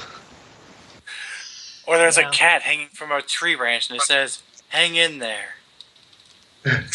Why is it hanging by its tail? But there's a fire underneath it. Why is it hanging by its tail, and why is there a red puddle underneath it? Well, that's what makes it so motivational. Yeah. Yeah. So there's a couple of things to that. There's a couple of posters. Most of them are kind of morbid or very, that, they are motivational in a different way. So at the end of the roll call, Professor Bakath is like, so, so those of you who would excel at this class are unfortunately not present, as none of you can really, appreciate the subtle science and exact art of alchemy. Dweon's hand shoots up in the air. He is, of course, sitting up in the front row. Yeah. Put your hand down, green one. It is not time. Dweon puts his hand down and then raises it back up again.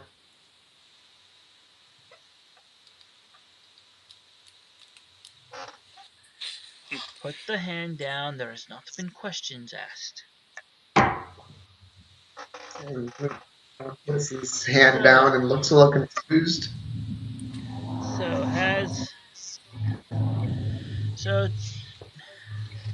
today I will be attempting to teach you how to brew up some alchemist fire. If you're not as dumb as you look. Well, most of you look. Anyway, so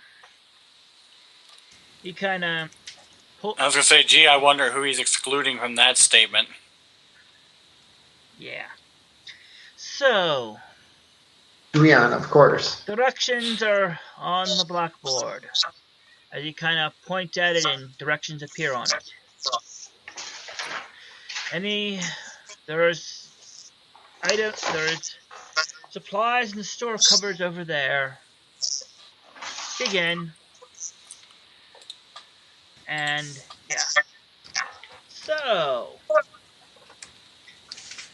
can you make alchemist fire, or at least Nope. try to? So what? So what is everybody going to try to do this? Well, A is just going to try to make it outright and probably not going to get a whole lot of success. Well, But here Are we goes. working on this? Whoa! correct. Yeah. Nice. Surprisingly, beginner's luck. AM managed to get pretty much everything working.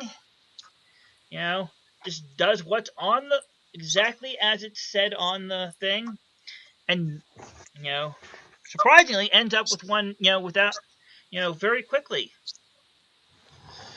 Finishing off a pretty Here good. I was thinking I wouldn't be able to do it. Yep. Awesome. So Now, are we and, working on this separately, Andrew, or are we working together as a well, you're group? working on it separately, but you might be able to like glean stuff from other characters on how it's working, how to do it, or try and help another person by giving you part of theirs, giving them part of yours, or all sorts of things. Whatever you can think of to mess with. You can even try and sabotage somebody else's if you want. Interesting how you bring that up. So, Dweon looks over at Aya, and now he you're doing sees it. that she's made this perfectly, and he is very, very impressed. He says he's like, "Oh wow, Aya, that is very, very good work." She's like, it's weird. I've never done this before. I didn't even know what I was doing, and there it is. Wow. Well, I guess Bahamut must be blessing you. Yeah, Cedric. She kind of puffs her chest out and it must be the great will of Bahamut that I am able to succeed at this task. Surely the talent and hard work that I put towards this effort shall shine Bahamut's light across this darkened dungeon room. All right. Well, hey, Cedric. do you think you can do mine too? And I hold out the ingredients. Without even changing her expression, she's like, "Nope." I guess Bahamut's a one-trick pony. I just shrug. Oh god. Alrighty, Zephyrus. I drew something up. Zephyrus, starts up the pot, starts up the fire. What happens and with just dumps Zephyrus everything in at once, and it goes. See, the interesting thing that happens with Zephyrus' potion is that he set out to make alchemist fire. He ended up making the draught of immortality. No, it just made it explode. There's all this stuff, all the ingredients go flying all over. And then Bakath comes over and is like, "What is this? A draught of sitting next to immortality? Zephyrus? You truly are worthless." Like, aw, man. So, who was sitting near Zephyrus? First seating is the same. Me. It's me. So, Cedra Which and I'm Murdoch gonna keep- are near him. Alrighty, Murdoch. Can I aim it at Dweon? Yeah, let's see how. With a one. Let's see how we can do. Oh shit! How's Yeah. Oh, wow. Zephyrus blows it up real good. Yeah, I guess so. Yeah, it's kind of. Yeah, I just needed it. Yeah, it goes all over the place. And all of it's like on fire and stuff, and it's not a pleasant sight. There's like there's little drops land all over the place. Everybody ducks for cover to avoid it. But yeah, I tried to cast ethereal chill to put that fire out. Yeah, you help put most of the fire out. It's down to just a few embers, really. Yes. Yeah. I rolled Next an up. 18. Let's see who hasn't tried doing something. I have. Cedra said he was trying to follow the instructions, but realize you can't really identify all the components. Yeah, this might be the wart dust, or it might be the what's it called?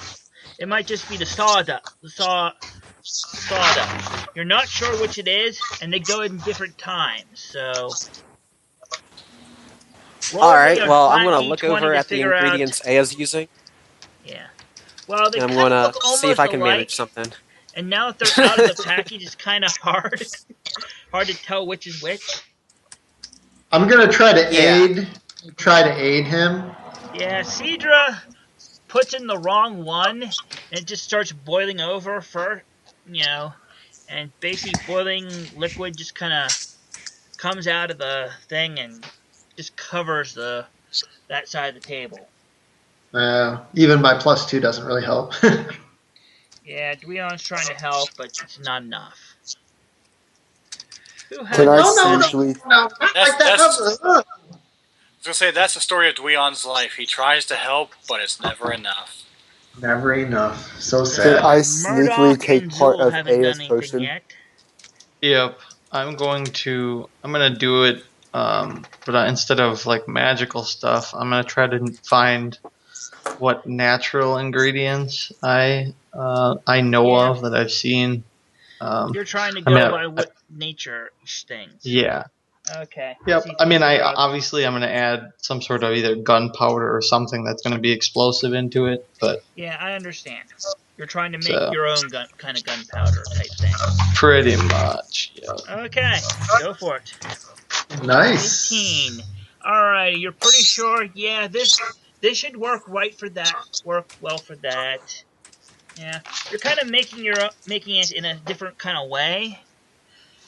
You know, different It's not ingredients, but kind alchemist of fire; it's napalm. more or less. Yeah, Yeah, it's kind of pretty much, pretty it's much. more of a light Home, napalm. Yeah, homemade it's bomb. functionally the Yep. same as alchemist fire, but it just does it in the burning in a different kind of fashion. Cedric, I'm so sorry. I like You this. can roll whatever you want as long as you can justify it. That's hilarious. It's just a little bit easier if you do Arcana. Yeah. +9 in nature. That's hilarious.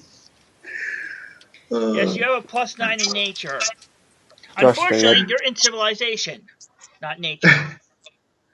oh. All right, Zul and Dweon haven't actually done their rolls themselves. So, Go ahead, Zil. Ladies first. Okay. Okay, I'll do mine. I have a +9. alrighty, Oh, 14. 14. It's enough to do for Arcana. You follow it, almost put the wrong thing in at the wrong time. Just get catch it before you actually put the wrong thing in, and you make a nice, fairly good alchemist fire. It'll work. Huh? Not too bad. Yeah. Leon. Okay, let me ask you this, Andrew. I have a feat. One of my feats is called Master Mixer, which means I can create Alchemical. alchemical items of your level +3 or lower. So can I add +3 to my roll? It's a Basically, feat. you can create more powerful ones that have better, they're more accurate and more powerful than normal ones. As long as you have the recipe and know how to make it yourself. Right. I'm However, just saying, I have a feat, so I have a lot of knowledge in alchemy. yeah, you have knowledge in alchemy, which kind of translates into why your Arcana is so good for this. Let's just say you won't blow anything up that you don't want to blow up. So I can add a +3 to my alchemy. If you roll really bad, you won't actually blow up stuff. That's what I mean. I rolled an 11 total. Oh boy. Plus Well, 3 for my Master Mixer feat. No. You did fairly well for the most part, but while you're helping some of the other ones, all of it boils away and there's just kind of this little lump in the bottom. when you come back at your own stuff and realize, oh yeah, I probably should have been watching my own stuff. Shit. However, if you get some more liquid in there, you might be able to, fix it. It'll just take a little while.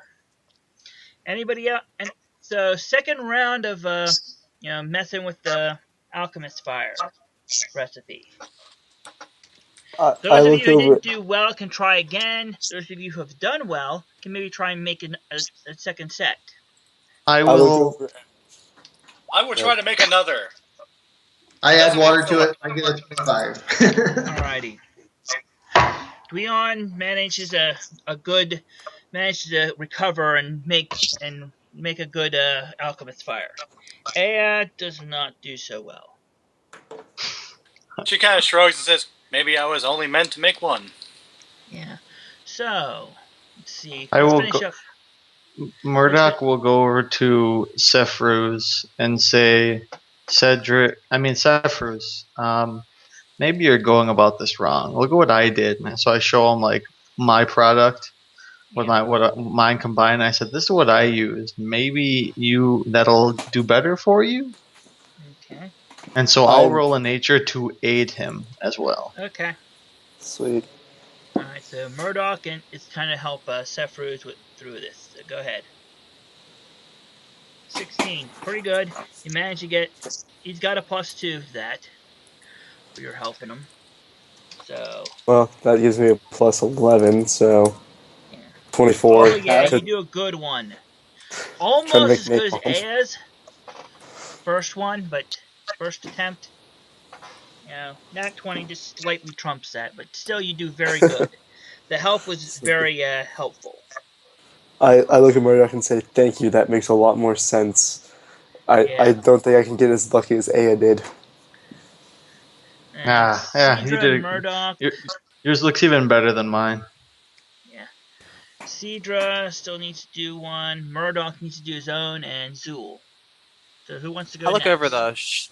I look over the shoulder while he's explaining that process, and I try to follow along, but I just kind of shrug and, well, can't get worse than this. As I dump something random in. Yeah. Yeah, you like dump a bunch of ingredients in. Then you're kind of like, huh, I'm missing something. Pull, what do we need? Starting to boil away, and just dump something in it, some liquid in it, and it kind of goes all making all these weird sounds, and this odd green and purple smoke just comes off of it. Just kind of, you know, it just makes like this little like cloud over the entire ceiling of the room Ha, cool. before it eventually, just kind of stops smoking it all, and all that's left is like this dried gunk on the bottom of on it's kind of covering the inside of the cauldron. Rion points Can up at I? the purple. He says, "Oh no, he's summoning Cthulhu!" Oh no. Um, Please shut. Can somebody shut the green one up? The I teacher's will not gladly amused. volunteer. Meanwhile, Zool Uh, and Murdoch still are working. How can, well are they can, doing? Okay, I'll try for it. I have a +9 to mine. So, yeah, 17. 17. You do a little bit better than the first time. You make another dose of alchemist fire. And now Murdoch, can you accomplish the do your do it again?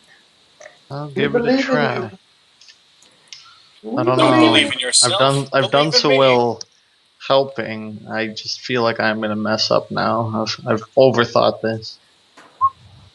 Yeah. I'm Last going time to try was to better. aid. You're across the table from me, so I'm going to try to aid you. Hang on. Alrighty.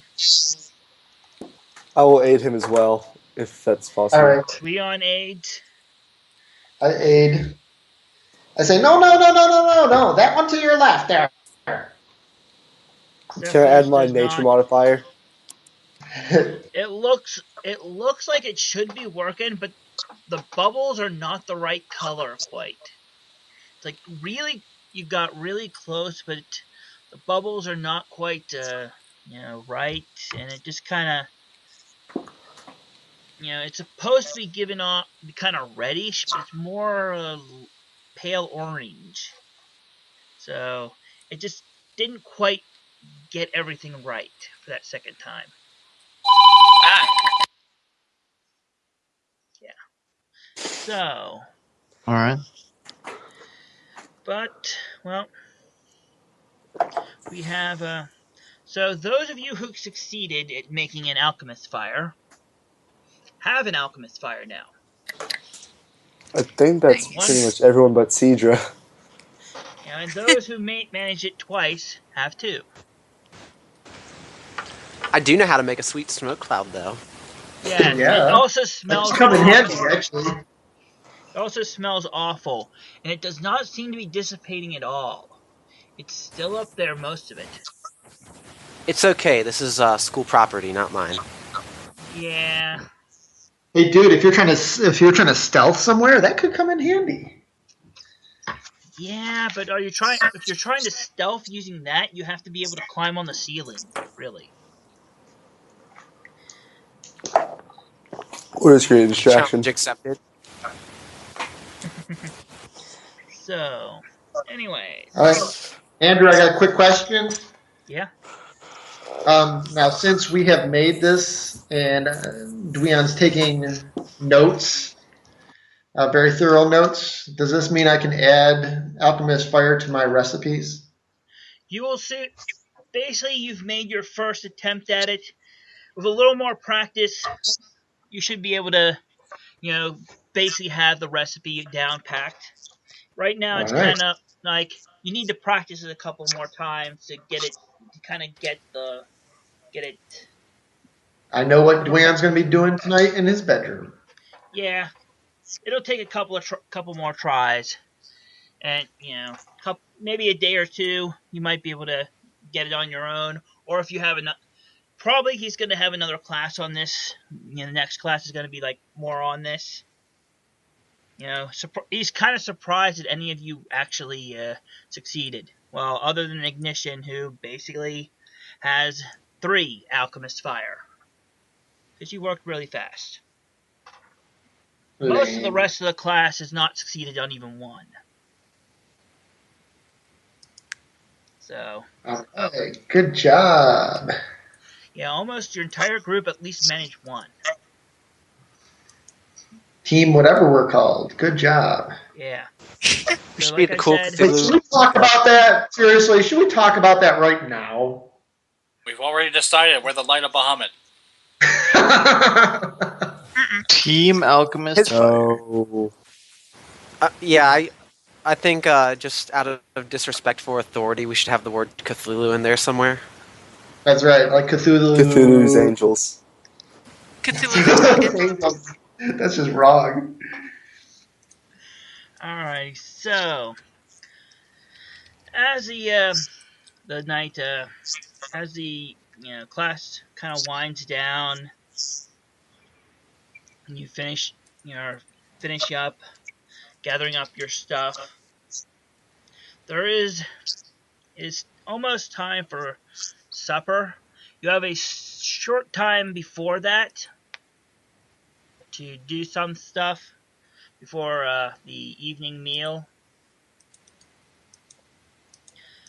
So, do you want to do anything before you eat? And Dweon then has his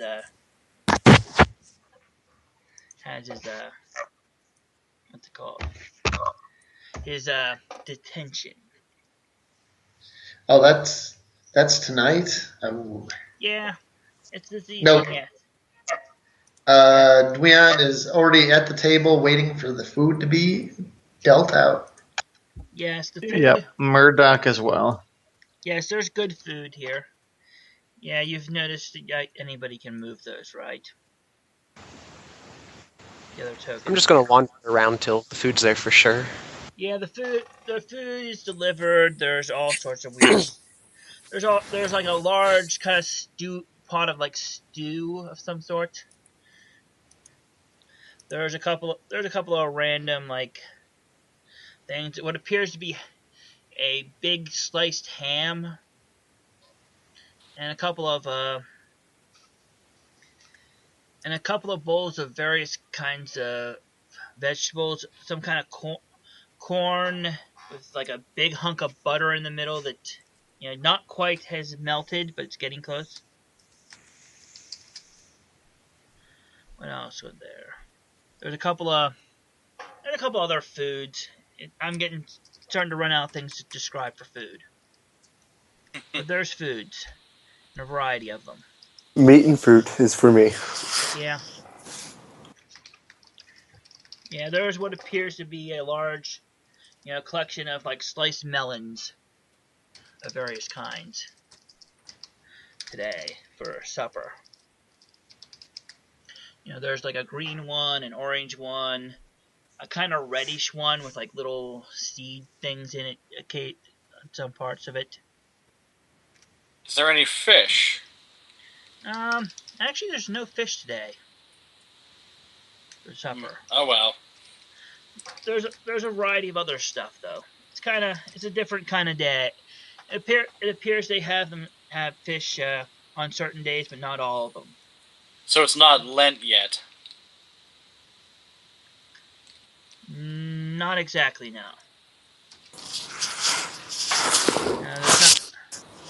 It's none of those kind of things. So as the food is eaten and stuff, and as you're finishing up food, Professor Stone Scar comes over to kind of check on Dweon and get him and take him out to his detention. Finish up. We just can't go a day without Dweon getting detention, can we? Well, maybe. I mean, he's a Dweon stalker, so to his pockets. What does he do? He's shoving food into his pockets. He's not really thrilled about having to leave the meal early. Nah, it's not so much you're leaving early as in he's just there for when you're done eating. Oh, well then, I mean, Dweon can eat a lot. Yes. Yes. Yeah, Dweon is on his little stool or bench. I'm not sure which we'll have for this. And he feels like something rub up against his foot while he's eating.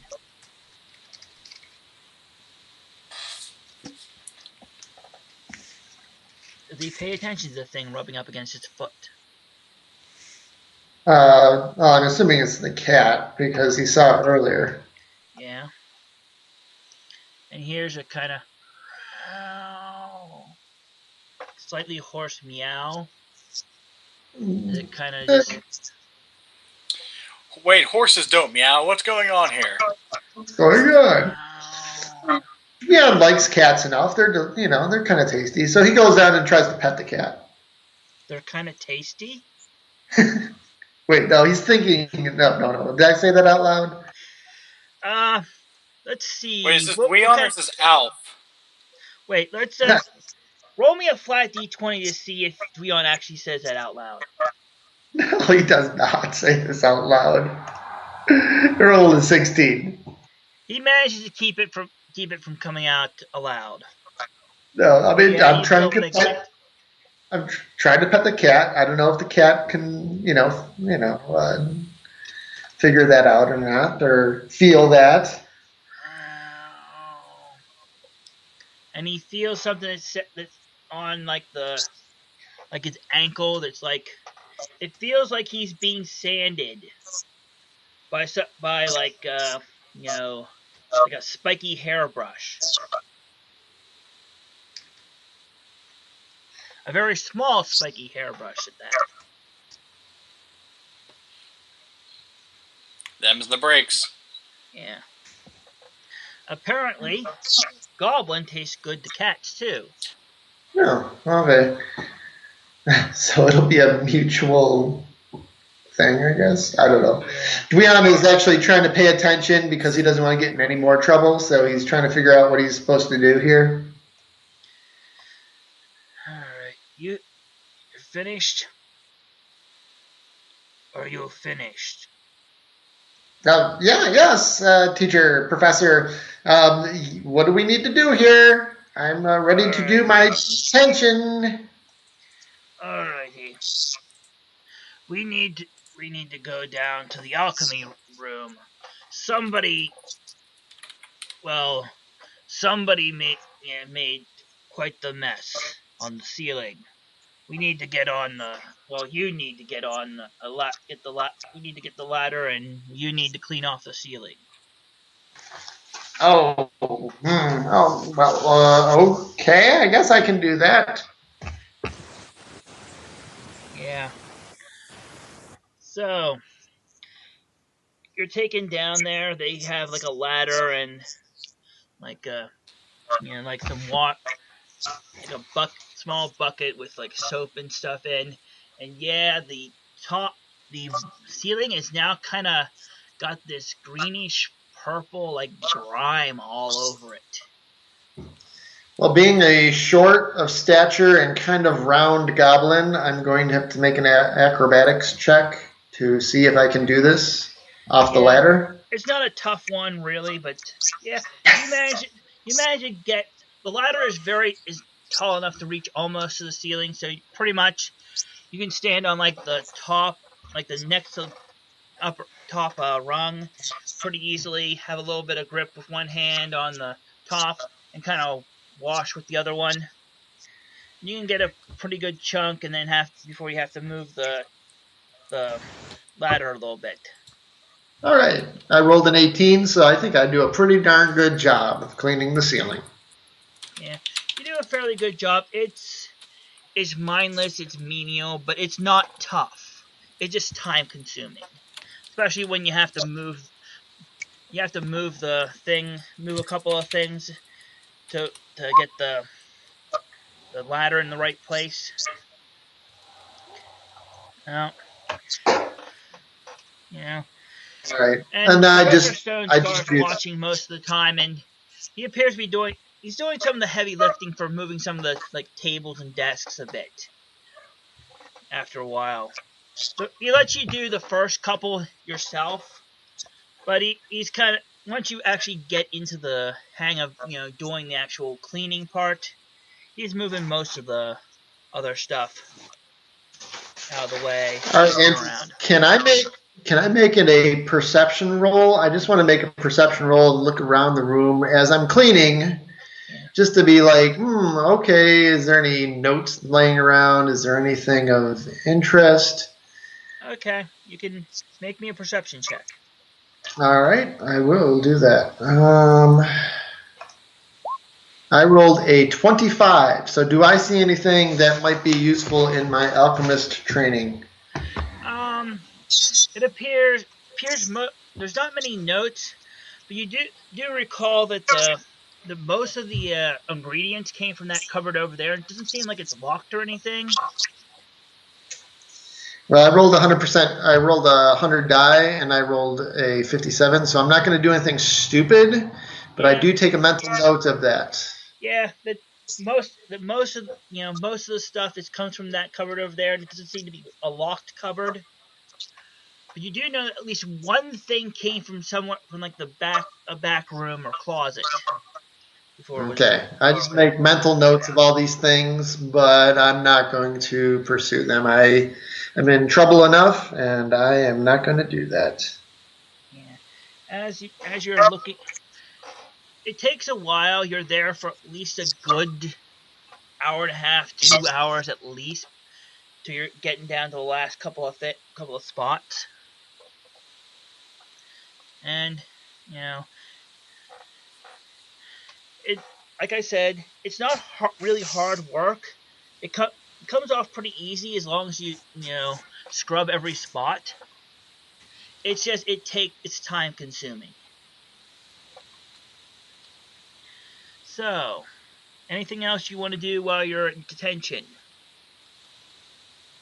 While you're in the main part of detention? If not, Nope. we're gonna Like go I to some of the said, other I just characters take. for a little bit. Oh no, that's cool. I clean away, but I make a mental note of where these ingredients are. Yeah. That's it. So, the other characters, what are they doing? They have a little bit of free time. They can go do stuff for like in the main building. They can look around at other stuff they haven't looked at yet, or they can just go back to their common area and take a nap or study or something. A is going to return Murdoch. back Take to a the quick walk library around campus. because she was in the middle of reading that one book. Yeah, you And since there wasn't any real big libraries back on the archipelago, so the idea of checking out books is kind of foreign to her. yeah. Well, you get informed eventually. We'll be closing up soon. If you want, you can check out that book for the night and return it in the morning. She kind of looks up and she's like, "I can." Yes, just write that right on the desk on their name, title of book, and your you know, and such. And there's like a big like book. It's got stuff to do. Blank parchment for the most part. That's for writing stuff like that in. She goes and grabs like 3 other books that she was eyeing, and then brings them up and starts, checking them out, and she's like skips away like a little girl Yeah. with a big old smile on her face. Yes. As she passes people, everybody else gets a smile on their face for a second, and kind of like, why am I happy? And they wonder why. Why am I happy? Anyways, what about the rest of the party? Well, before anyone leaves, I'm just gonna I'm just gonna ask no one in particular. What is there to do around here anyway? Well, Well, since this is before anyone leaves, Aya says, "Well, I'm going to head up to the library. There's a couple books that I really wanted to catch up on." alright. Yeah. Some of the other, So who was talking about the question? Who asked the question about stuff to do? Sorry, Oh, Cedra did. Cedra. Cephros looks back at him and says, "I have no idea. I've been wondering that myself." Yeah. Well. Yeah. Well, there's always the library. There's a slightly tinny voice says from behind Cedra. And there's the arena has like an exercise in training ground. You could always just walk around the grounds for a while. Yeah, that's what I was going to plan to do. Or you could talk with your team's mentor or one of the other teachers if you have questions about their subject or other queries. I look at Siege and say, "You want to go exploring?" I'm just kind of going back and forth between all the information in my head, and I'm just kind of eyes starting back and forth between everyone talking to me. Yeah, let's go find something. Alrighty. Right. So Cedra and Cephros, right? Yes. Going out to look at stuff. Murdoch is heading back to the arena for a while to blow off some steam. And Zool was doing what? I'm gonna just walk Most around and certainly not campus. making a pact with dark entities. Yeah. Anyways, sorry. Go ahead. Oh, I was saying I was just gonna walk around and explore campus and just get a chance to finally see it. All right. So Zool looks around campus. She kind of sees, she goes outside for a while, looking at some of the outside parts. There's a pond. it's not quite a lake, not quite a just a puddle. It's fairly big size. It's probably deep enough near the middle that you'd have to swim a bit, but it's not like hundreds of feet deep either. It looks like there, and she sees like some small fish and other sea, other water life in the area. There's a big frog just kind of jumps into the lake as she's approaching. There's also a big hill with like a massive tree at the top, and there's like a sign near it. Do not poke sleeping treants on it. Met, Do not know, poke the striking yeah. sycamore. Yeah. It will get angry. Yeah, so there's also an old building. It's not quite crumbly, but it doesn't seem to have been used for a long time. Off on the one corner of like the grounds, and you kind of recall that was like listed as like the old school grounds on the map you had checked. So it's probably the I want to make a mental note of that building and remember it for later. yeah. There's also there's a few other things. There's the dorms area. You recall as you're heading around the arena off on the other opposite corner from the old grounds, and a few other things here and there.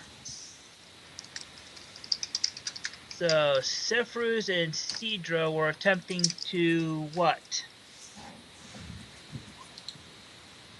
I made a joke about the Dorm of Desire, but I say let's just explore around outside Yeah.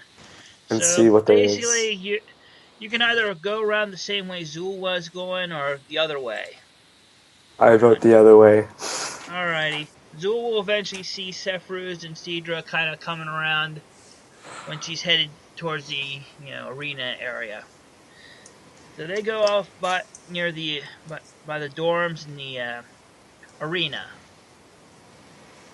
and as they're heading around towards the other side, they see Zool coming from that direction. I wave. Yeah. What does Zool do? I wave back. Okay. Zool's being friendly today. So as they pass, Cedra and Zephyrus do see the old building. It's not like a ruin, but it looks like it hasn't been used much for a long time. It's I not quite crumbled, but there's cracks in like the stones at work and stuff. I You look think to they got Cedra stuff and in the say, basement? "You want to go check it out?"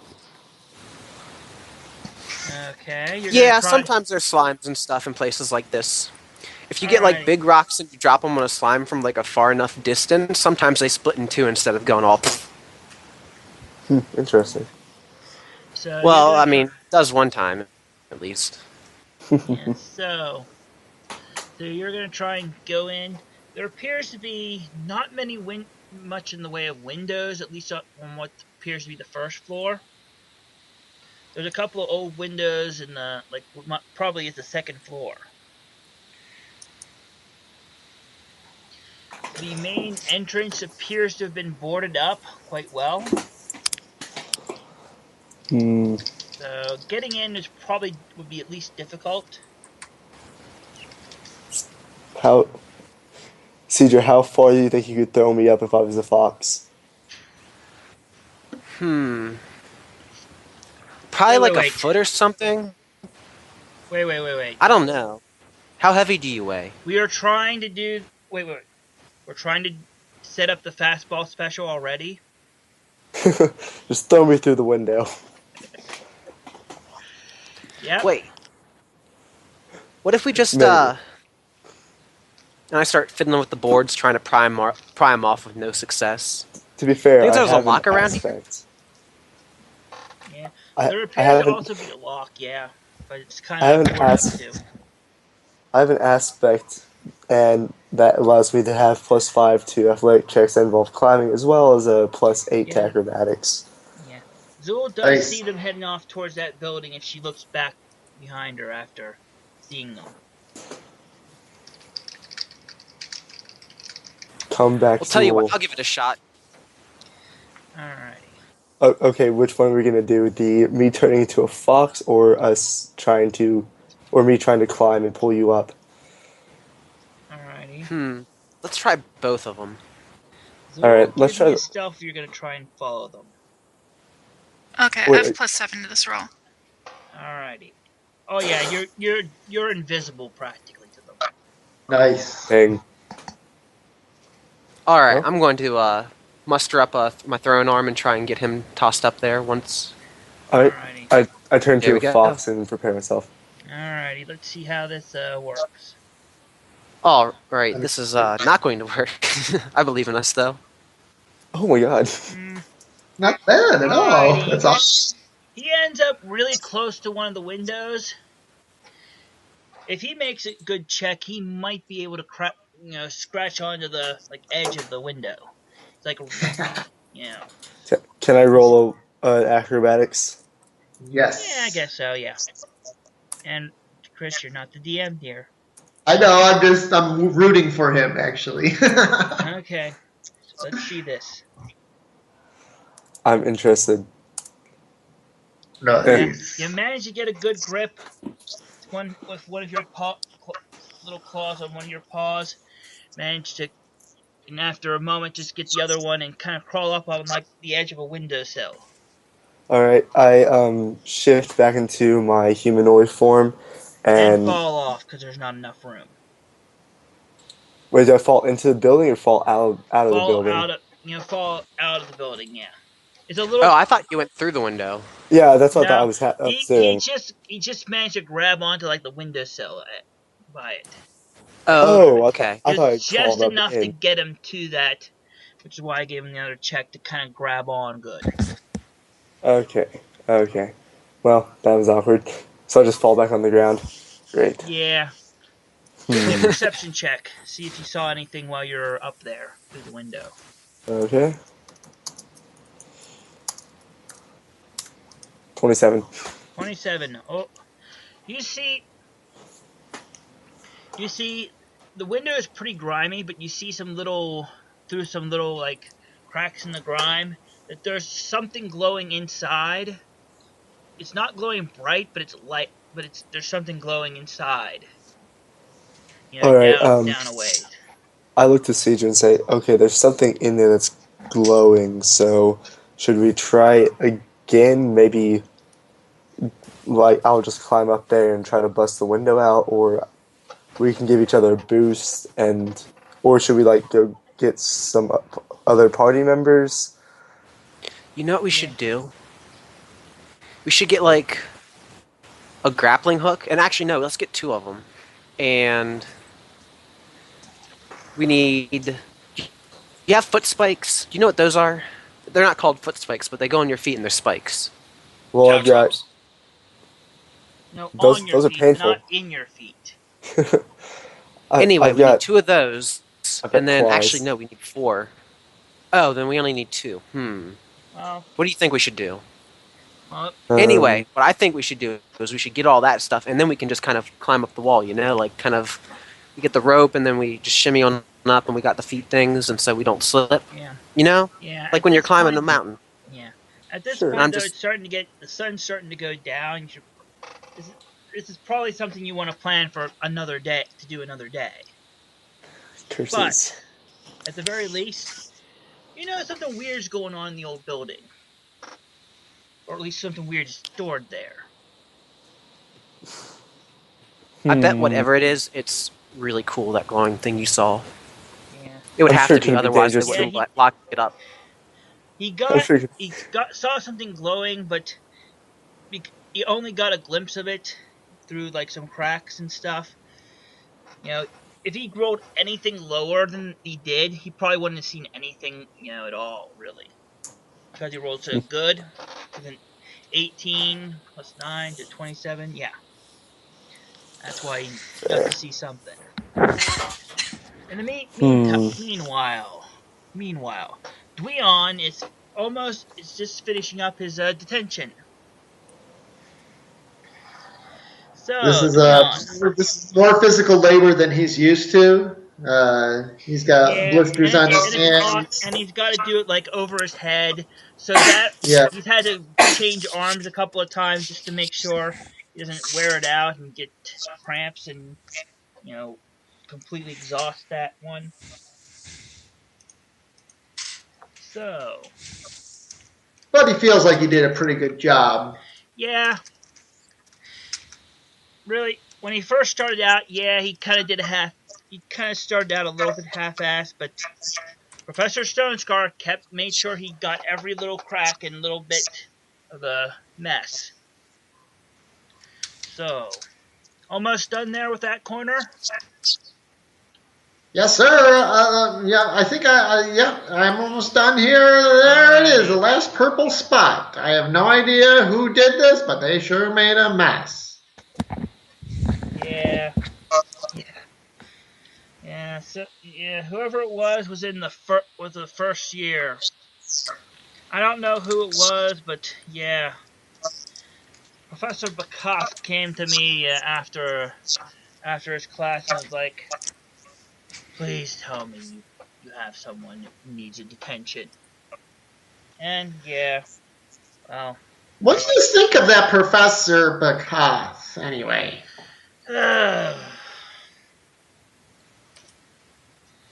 well,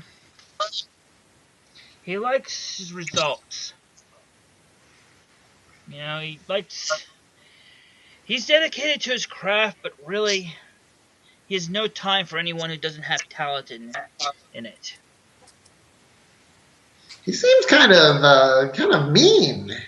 Well, he plays favorites a bit, and you've probably noticed his niece is in your class too.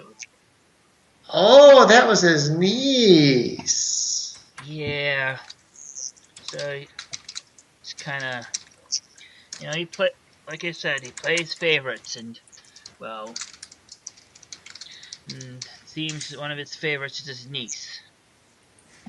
Well, that doesn't seem very fair if you ask me. What do you think? Eh,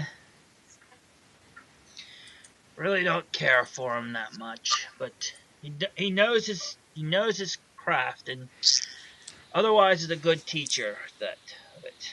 But yeah, he's a jerk most of the time.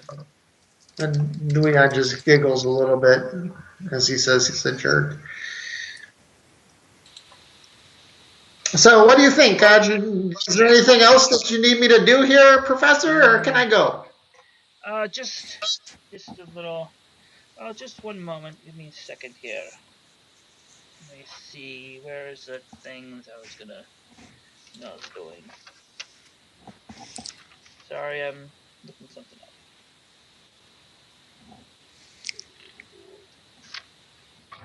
So you've done a good job, I guess. Well, be. Let's see. You know, you should be. You should take care to do what's right. And you've. I don't see a single spot of the purple or the green anymore. So I did my best. yes, and your best was apparently good enough. So, anyways, so just don't, you know, don't, you know, you know, take note. Do, do not, you know, not get another detention. Do not do anything to get another detention, please. Oh, It's, no, not me. you know, you know, uh, you've done a good job. I think, you know, remember, do not, remember, be careful. Be careful and do not get another detention. Got it. Yes. Meanwhile, I while learned we're, my lesson. perhaps we should, one more thing. I know it is you. There are ones who would not enjoy you being here, being what you are, being a goblin in particular. Yes. So, but, you know, please do nothing to make those people, you know, think they are in the right. Do nothing to uh, confirm their judgment.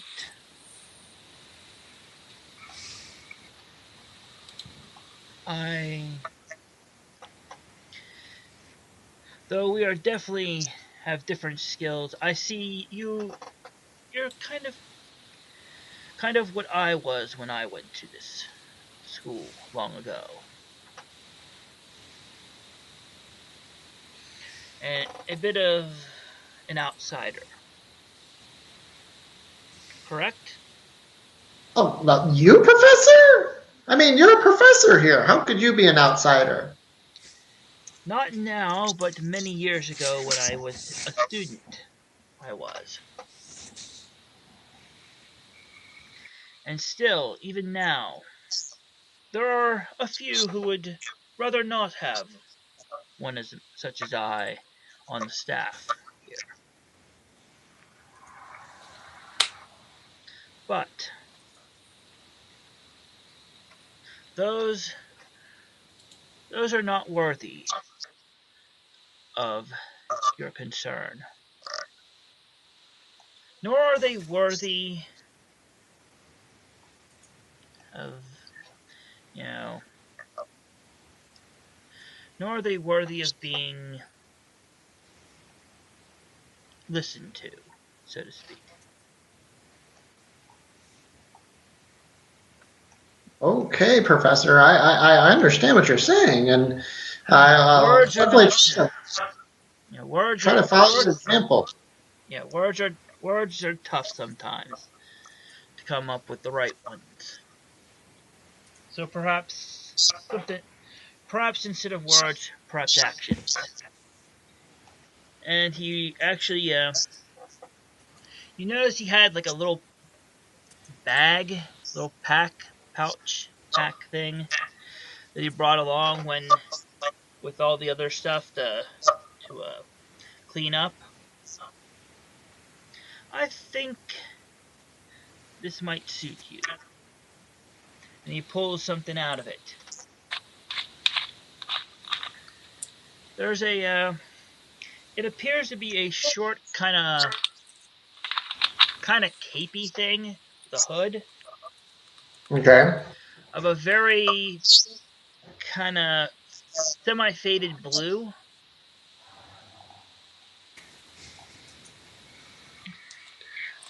Does it Now, have a griffin on it? does it have a what? A griffin. No, but it has like a silver kind of like border on the lower edge, and a silver Okay. kind of drawstring and clasp to kind of hold it on and to draw the hood around to protect for protecting your head. All right. Dweon says, "Oh, that looks very nice, Professor. What is it?" Well, you've shown you know Well, let's see what it is, actually. Let's find the information real quick.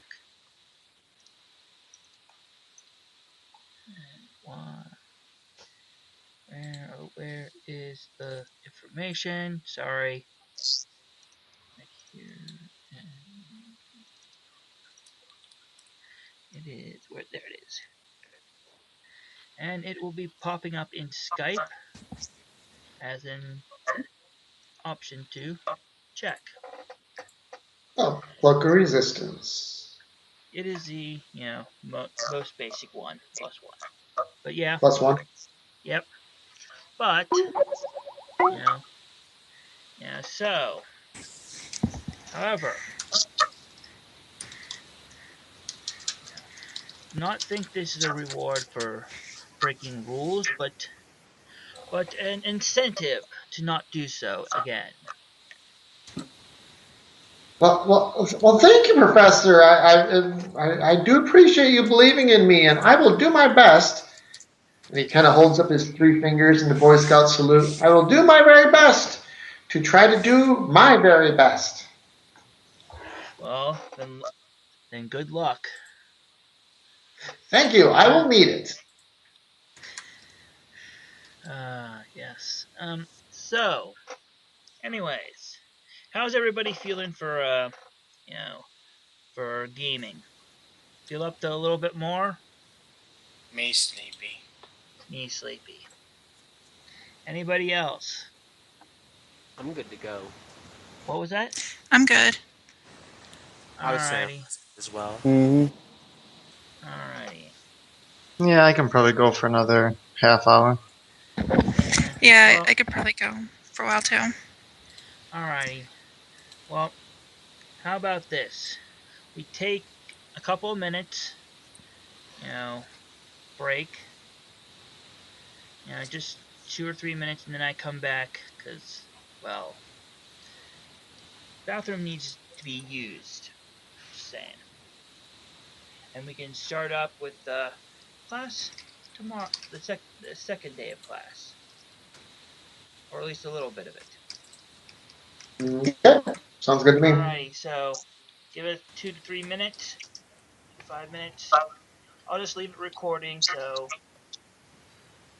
do not leave. So do not speak, full lines of of swear words while I make use of the bathroom. You Also, really said that when Jared can hear you. Oh, okay, he's sleepy. Never mind.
So who else has a high enough sneak that they think they can sneak out of class and go check out the house with me?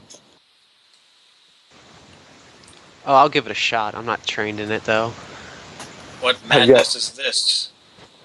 But if history is the same as the first history class was, then I'm either going to be out like a light or literally out. Same. But I've got a plus 12 to sneaking, so I don't know why, since it was on my class list, I didn't train in it. Like, weird. the minute we started, like, snooping around places and getting into, like, Scooby-Doo style shenanigans, like, I was just there thinking to myself, it's gonna come in that word I can't think of right now. Handy. Handy. Yep. Yeah, I Yep. had to do the one-handed class till I remember. One-handed class, easy for me to say. One-handed clap till I remembered. Yeah, I have an aspect that gives me plus 2 to stealth, and I also already have a plus 10. So at any time I could get plus 12 as long as I haven't already taken a minor action.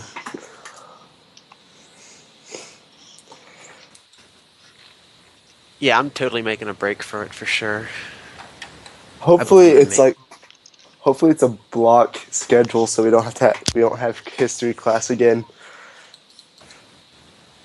But if we That do, would I'm be sneaking out. Yeah, that would be a true nightmare. yeah. Although religion was kind of boring too, since they were just like asking about gods and stuff. It's like, oh, you only need to know like 3 of them. Raven Queen. All hail the Raven Queen. Oh man. So to be fair, what classes are really interesting even in like actual school? It's not I'm usually your culturally history. having issues with schools. Lunch. Mm. Always lunch. Lunch is boring for me too because I'm at a huge university, so I don't really have people to eat with. Uh, where's that at? Where you go? I go to the University of Oklahoma. Oh, okay. So it's a pretty big one. Yeah, it's I think 40,000 this year. Yeah, that's. I mean, I went to a. I mean, I already graduated from college, but I went. I know how that is where unless you like know someone from a class who coincidentally has a schedule that matches yours. Mm-hmm. Yeah, that's pretty much how it is. That's why I was fortunate at one of that I met a guy one of the years that we had a class right before pretty much that time, and so we would just hang out in like the I don't know like the beer hall kind of like where they had sports stuff on and they serve cheap kind of like a different cool thing every day like Taco Tuesday and but that was only 1 year out of my 4 years. So. See, this year, like, I just have not found the time to actually go out and seek different groups to Yeah. join because it's like I have a lot of free time, but I only have free time when groups do not have like when groups aren't in session. So basically, I just go back to my dorm and do nothing. Mm-hmm. Oh man, that's rough. Well, I do That's how homework, but Oh, that's even rougher. yeah. What'd Well, you and, say? I missed that part. What was that? Do what? I was going to say, and the fact that you're in the Midwest is even rougher still. Yeah. I just moved from Kansas, and so I don't know. I didn't particularly care for Kansas that much, and I've only been through See, Oklahoma once. And this area of Oklahoma is a little bit more interesting than all of Kansas. Because the only thing yeah, in Kansas that's remotely interesting is Kansas City, and half of that is in Missouri. yeah, Yeah. yeah. That's where I was. Is right outside of Kansas City. Yeah, well, But I've But lived all my life in south central Pennsylvania, home of Grand Theft Horse and Buggy. well, at least it's pretty out there because it is down here pretty. it's just freaking plains and boredom. Yeah. Yeah, we have mountains. I Yeah, the wish. mountains are cool. No, I'm Oklahoma has nearest to mountains. We Pennsylvania, have so we get mountains. the same We do mountains. not have cell phone, coverage though, See, Oh Oh. because see, man, we have when I mountains. lived in Pittsburgh, I ran into people that still had dial-up. So with you guys not having cell phone, like I'm not surprised. Pisco, Yeah, where a are friend you of from? mine lives so far out in the middle of nowhere. It's like cell phone. It's where cell phone signal goes to die. Oh man. See, I mean, it's so we hard to have get a hold of him on his cell phone, and he doesn't have a home phone either. uh, So, I my family lives in Texas. That's where I live when I'm not in college. But the only time we don't have cell service is when we're traveling in between cities. Yeah. Yeah, I can. And yeah. yeah, and I can See, sympathize with not having much to do in Kansas because that's how my hometown is. It's a huge town, but there is nothing to do unless you drive 2 hours to Dallas. Alright. Yeah, I can't say I've ever spent a lot of time in Texas, but I can understand. I can relate. Texas is cool. It's just freaking hot and flat as a pancake. What are you hoping to do after you get out of college? Um, nursing for a few years. Well, that's what I want to do with my profession, but I'm probably going to stay in Oklahoma for a few years and then move up to somewhere that has forest and mountains and is actually somewhat cold and rainy because I've lived my life in hot, dry Texas. Well, you've gotten your pick of places. Yeah, Yeah, yeah.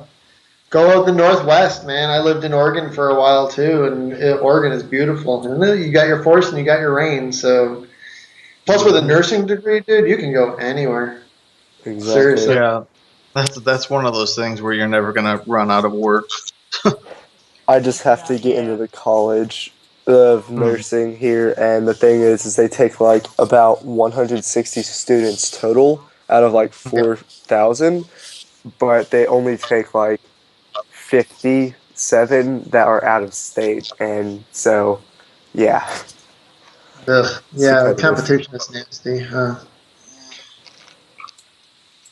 But I have faith that one day I shall get in, even if I've got to stay in normal college for an extra year or two. Alrighty. Right. Is everybody ready? I think we're all ready. Yep. I'm good. Yeah, So, I I'm am. good. next day starts. You have your breakfast, and then you go to your new to a new a class. The class is supposed to be taking place in the arena, of all places. Oh, I've never been I here wonder if before. this. I wonder if this is a fighting class. As They're you gonna flood it and have us practice naval battles. Oh, Britannia. so there's a large supply of teachers around, and this one appears to be being run by two of them, Professor Steinbanger and Professor Stonescar.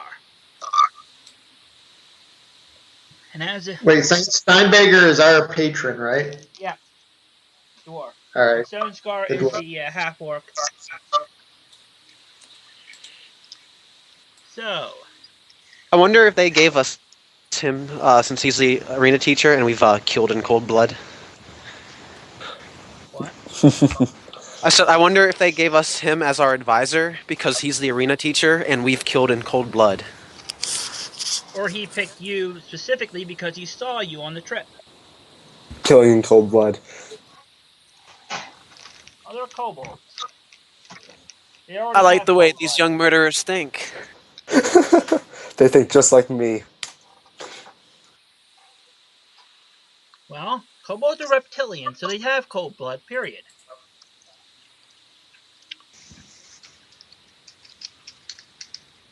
So Professor Stonescar is here. He's holding a staff. It is not his usual gnarled staff. Yeah. It's a little more fancy. And he's in front of what appears to be some kind of force box. Box of magical force filled with like little like critters. Let's see, there should be one more of these. Sorry. So he's talking, you know. So some of you have.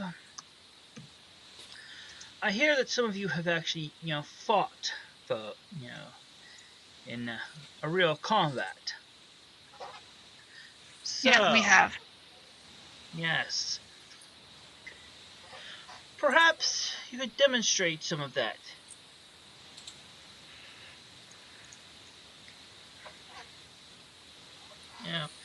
And he kind of, you know, but of course, perhaps all you're good at is for playing games, like fetch. As he kind of walks a little ways away. How about we see how well you can fetch? And he throws this fancy staff at this giant rat here, who grabs it in his mouth as he exits, and the force thing extends to encompass your party. So you will need initiatives. Zephyrus cracks his knuckles in anticipation. Okay. And I Okay. finally. What? 13.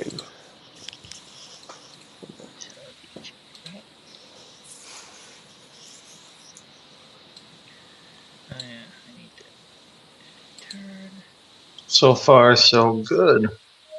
Yeah, not too bad. Nobody rolled like a 3.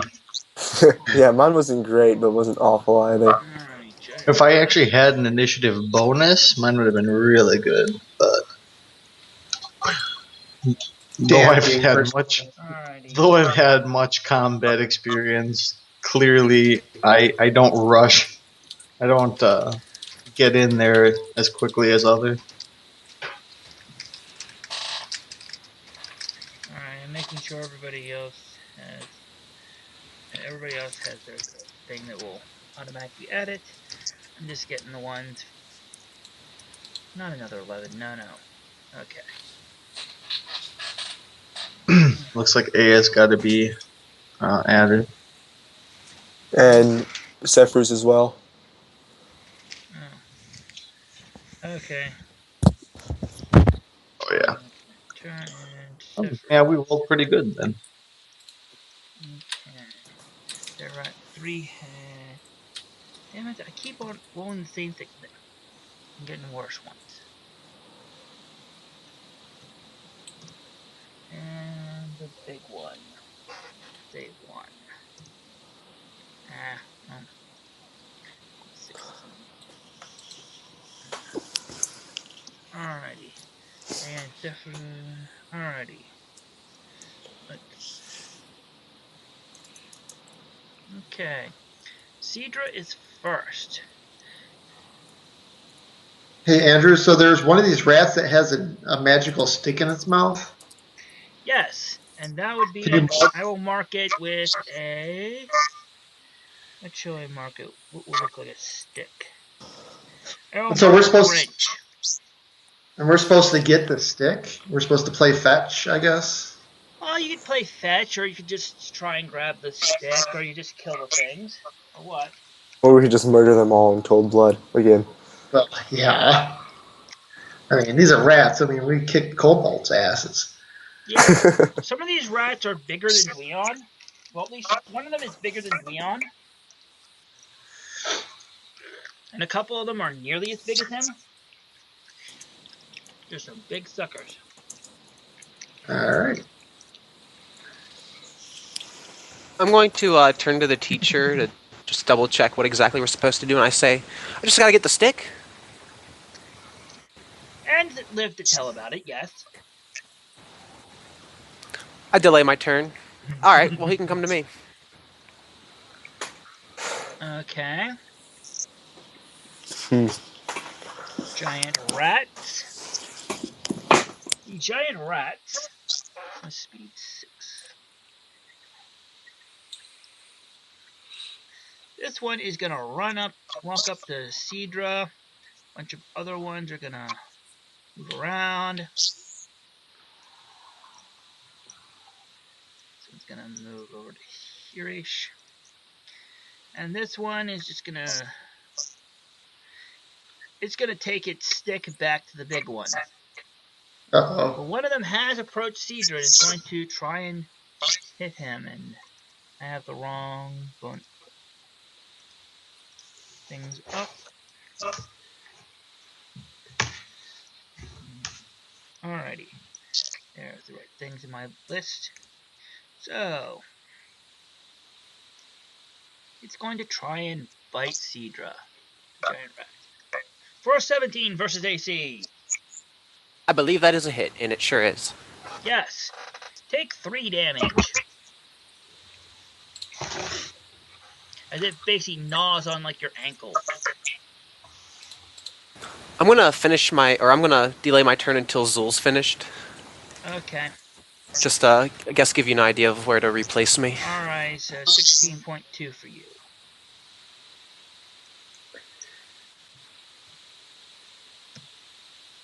Alright, we'll reorganize that right real quick. And that Murdoch. There's a rat near you. Mm-hmm. I see that. And it goes squeak. Okay. Now a push. Refresh my memory. Like say I push him. It He goes can away only from you. go this Yep. way, or could he go this It way? has to go away from you. Whichever As way long you as it's away from one square further away from you than it So was, it it could can go go in any here, direction. or So I could go here. here. Or one or more, you know what I mean. Yeah. Okay. Yeah, as long as each I- square is away from you. Okay. I will attack him with Disrupting Advance. Click on my name. Oof. Yeah, That won't is hit. not. That is Yeah. not good. That is not So, no.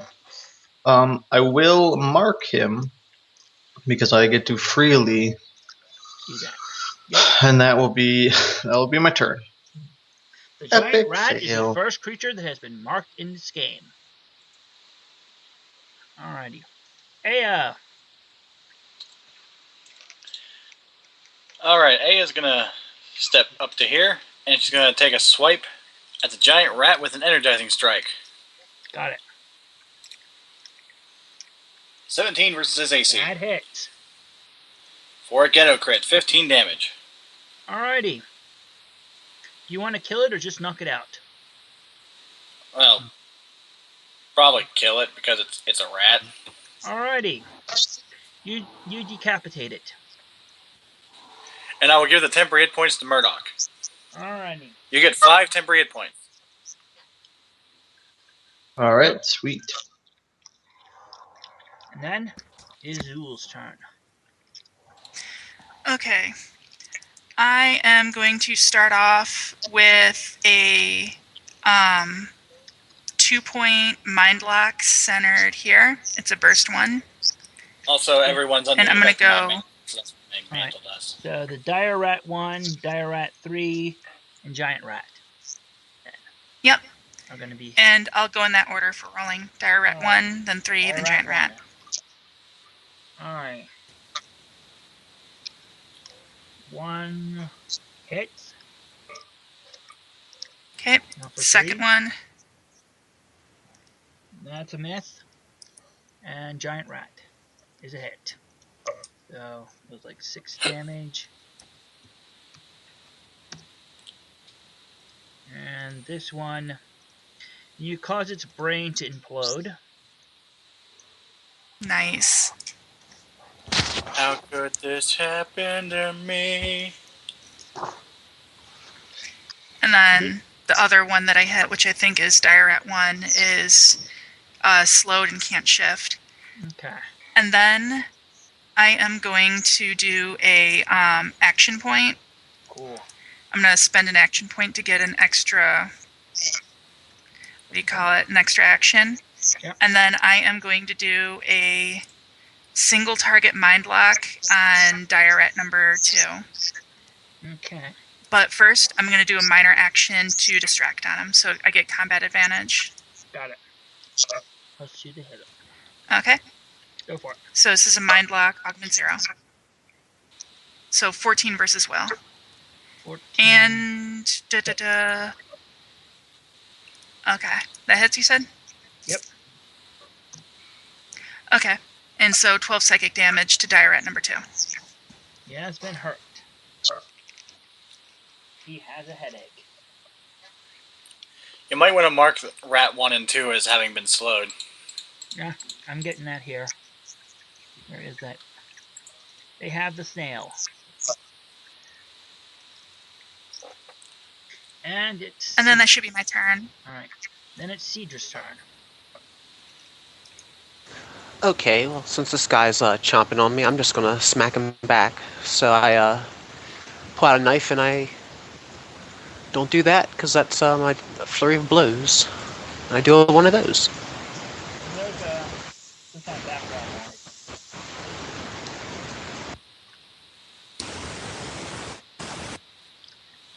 noise. Does it go on and off when I mute myself and on and off? Yeah, I think so.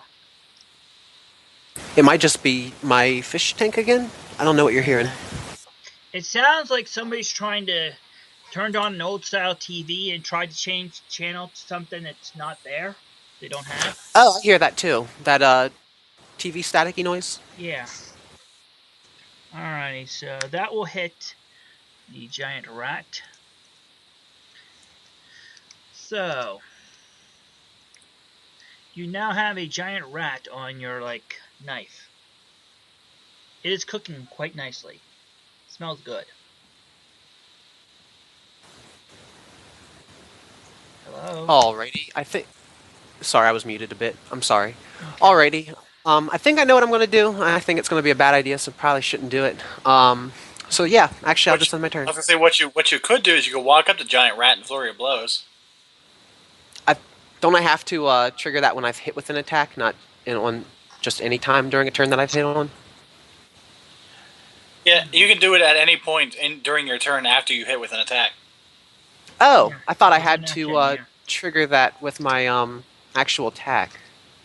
Mm-hmm. Okay, well if that's not the case, necessarily the trigger for using it is just if you hit with an attack this turn, and it's a free action. Yeah, I don't disagree with you. I was just like, huh, you know, didn't occur to me. It's one of those weird things that you can, if you look. Oh yeah, I look for. Yeah, I got it, and I didn't even process it. Yeah. So, you smack it around. You basically punt it into the wall. Honestly, what I should have done, now I think about it, was that reckless maneuver I had in mind. Had I known that I could just flurry of blows. Alright, well that's cool. That's my turn. Alrighty. The really big one. The Great Mother. Is going to move first. It's going to go. It's seen you just punt one of its kids right by it. And as what kind of class is this? We're going to give a monster and its babies put an arena to fight in, and we're just going to have them get all we're going to use them for training exercises. Well, the Great Mother approaches you, and suddenly your nostrils are filled with this awful stench of filth.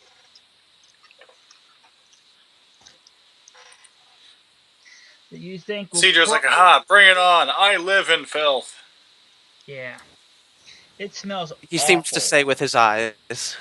Yeah, this thing smells awful.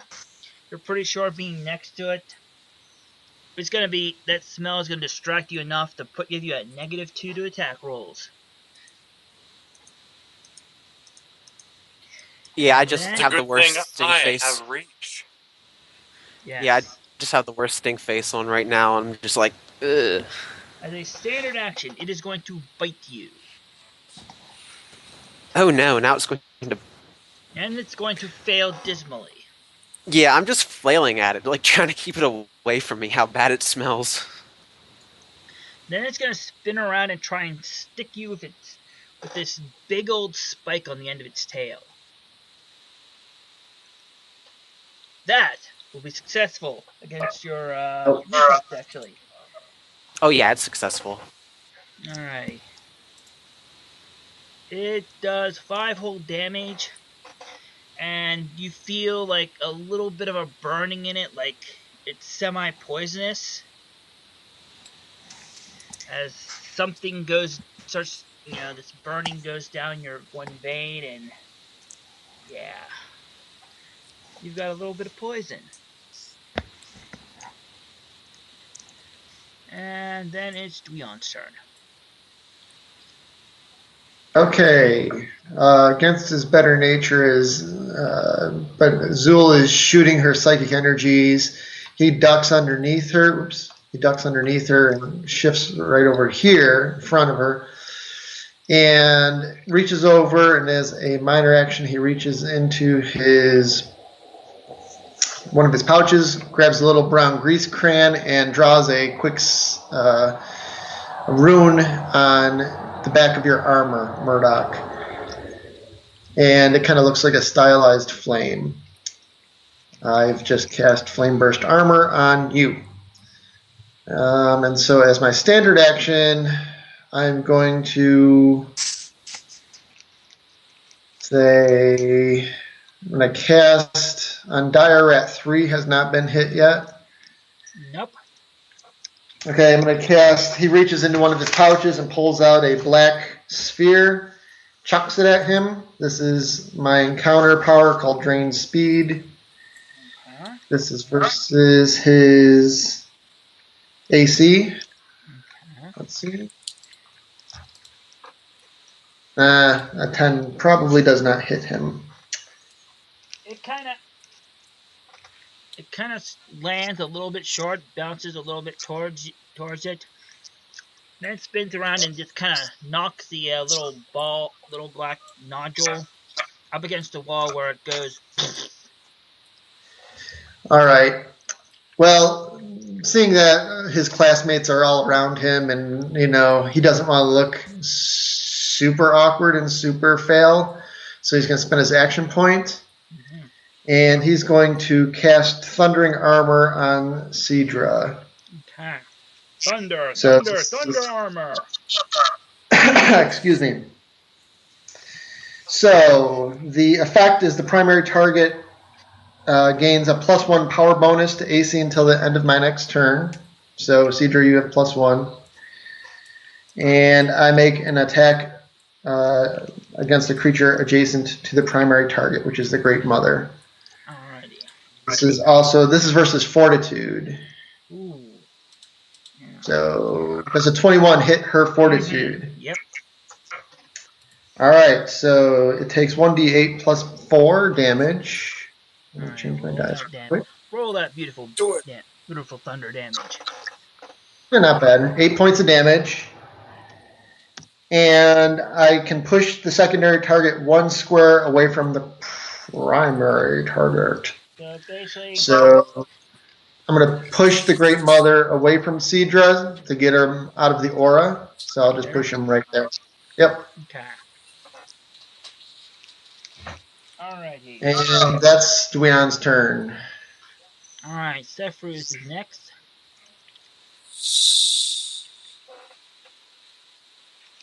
Sephruz there. Sorry, I had my mic muted. I forgot. Alright, I shift into the aspect of the cunning fox and move 1, 2, 4, 5. Yeah. Up to the Great Mother and Alrighty. attack with my scouts and basic melee. Remember, you get 15. a -2 to attack rolls while you're next to that thing. True, 13. Just enough. Alright, that's sadly 4 slashing damage, but then I can use my offhand, which is 14. Which is enough. And once again, 4 more damage. Wow. And then I shift 2 away. Yeah, it's just sad. Alrighty. Dire Rat 1 is slowed.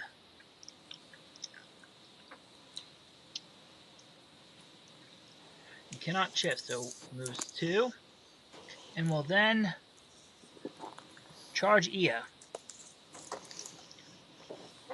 So, Oh, will it now? gets a +1 to this. 15. Will it hit your AC? Nope. Okay. Dire Rat 2. Slowed. As Aya kind of like sticks her spear underneath it and kind of vaults it upwards and causes it to like flip instead of actually perform its attack. Alright. This Dire Rat 2 is going to charge Seadra. And a +1 to the 13. Does it hit you in your AC? It doesn't. Doesn't. Yay, Dire Rats are pathetic. Yes. Dire Rat 3 is gonna go 1, 2, 3, 4, 5. And try and bite Aya. Whatever. 25 will hit your AC though. How are you so sure? Because the most you could have is like a 20, and you're not wearing plate. But you didn't know she had a +20 bonus. Yeah. Ooh, get it ready. Ouch. 16 damages. Ow. Ow. That's exactly my bloodied value. Ow, yeah, indeed. A new trigger, Ardent Outrage. Woohoo!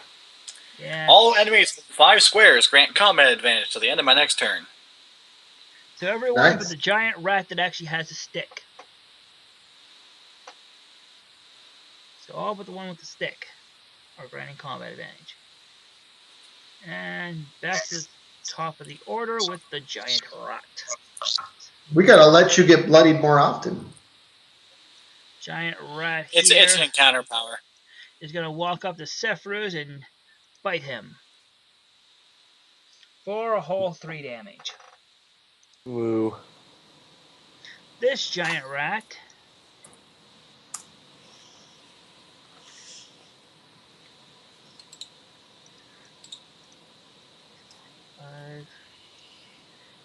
is going to try and thwack Seadra with the stick. Uh-oh, that's not... This is gonna hurt if it hits.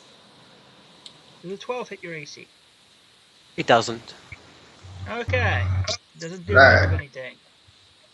Murdoch. Okay, question number 1. Duyan, what does Flame Burst Armor do? All right, I will describe it to you. It's really nothing that... Okay, it actually does do something for you. Flame Burst Armor. You infuse the target's armor with the elemental fire spirit. Until the end of the encounter, the target gains resist 5 fire. So you have 5 fire resist. I don't know if it's going to help with the battle. In addition, I can use the Flame Burst Armor attack power once per round until the end of the encounter if the target is within 5 squares of me. So basically, what is going to happen is if I choose to use it, I can make you explode and damage enemies around you. Mm-hmm, mm-hmm. So Excellent. you being in the middle of everybody is a good thing. Yep. All right. So first action, I'm gonna move like this to right here. Between and those 2 giant rats are going to try and thwack you. Mhm. We're doing that. To the first one, the one without the stick, did a 12 versus AC. No. The one with the stick is going to try and thwack you with it, and does even Haha. worse. Okay. So Rats first are dumb. power.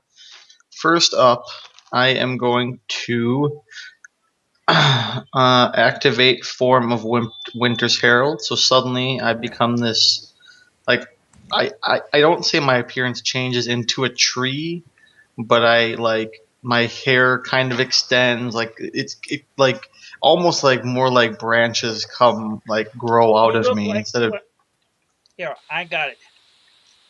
You look like you've just been snowed on. pretty much, Turned yeah. ice. And No, yeah, he turns Super Saiyan. Pretty much, yeah. White-haired Super Saiyan. And then I will You turn do. Senior Saiyan. Yeah. Then I will do. Let me see. I gotta figure out which way I want to go with this. Yes. First, I'm gonna attack. I had a different plan, but I'll go with this first. My first attack is going to be Thorn Strike against Diarrhea 3. Ah. Yes. So I'm going to attack him first with my normal standard. Alrighty. That will hit. And you pull And it right then next to you, right? right here. And then I will action point. Alright. Action point and Use my power of Winter's Herald. got it. Get the attack. So, okay, this is a close burst against everybody but Diarrhea 2. So am I rolling it 5 times? It's important to note. It's important to note that the Great Mother is giving you a -2 to hit, but you have a +2 to hit because I'm causing these guys to get combat. So it's negated. It's Yeah, pretty even, much. yeah. Okay. So am I rolling it 5 times? Yeah, let's start with Diarat 1. Mm-hmm. And go clockwise. We'll use the first damage roll if you have a thing with damage and attack and damage. I gotcha. Okay. Diarrhea 1. I'll just do this. Diarrhea 1, Diarrhea 3, Giant Rat, other Giant Rat. Wait. Slow down a little bit. Let me actually. Okay. So I rolled His lowest 8. one was an 18. Lowest one was an 18. Okay, they've all been hit. Okay. Yes. So they all take that original 11 cold damage and are immobilized. And no, 14 cold damage and are immobilized. 14. Yeah, because the moment I immobilize them, they get. And stuff. Yeah, I forgot about that. Alrighty, the stick is just sitting there in the right beside you. Wait, that was such a cool attack. What did it look like, honestly, Murdoch? I mean, like. So I get snowed on. I kind of go, and like my hammer, when that happens, it goes from looking very normal to suddenly like ice surrounds it, like but heavily, like not like covering it, like it's like this big huge block of ice on there, and I kind of leap into the air and I come smashing down with that huge block of ice that's on my warhammer, and that kind of explodes out all around me in shrapnel. Oh, that's pretty cool. And so that the shrapnel is what immobilizes them, the ice shrapnel, because it harries them. Sure. So. And the ones who are left are all marked. What I've always visualized is like in Smite, there's a god Sylvanas who's a treant dude, and his ultimate ability, what he does is he smashes the ground, and then like all these like stalactites and roots come up and just go doof, and knock everything around him up in the air. Yeah, and that's what I have another close burst that it's roots of stone, and that's so it's hard. It's hard having different ones like that without getting real magically, explanation. You do a roundhouse swing with it, all the way around. Alrighty, Aya. That's my turn. Aya. Alrighty. I guess, just hang on a second real quick. What? Let's see. I was going to point out, it's like, this is what I was envisioning. It's actually just right before the 3-minute mark. What?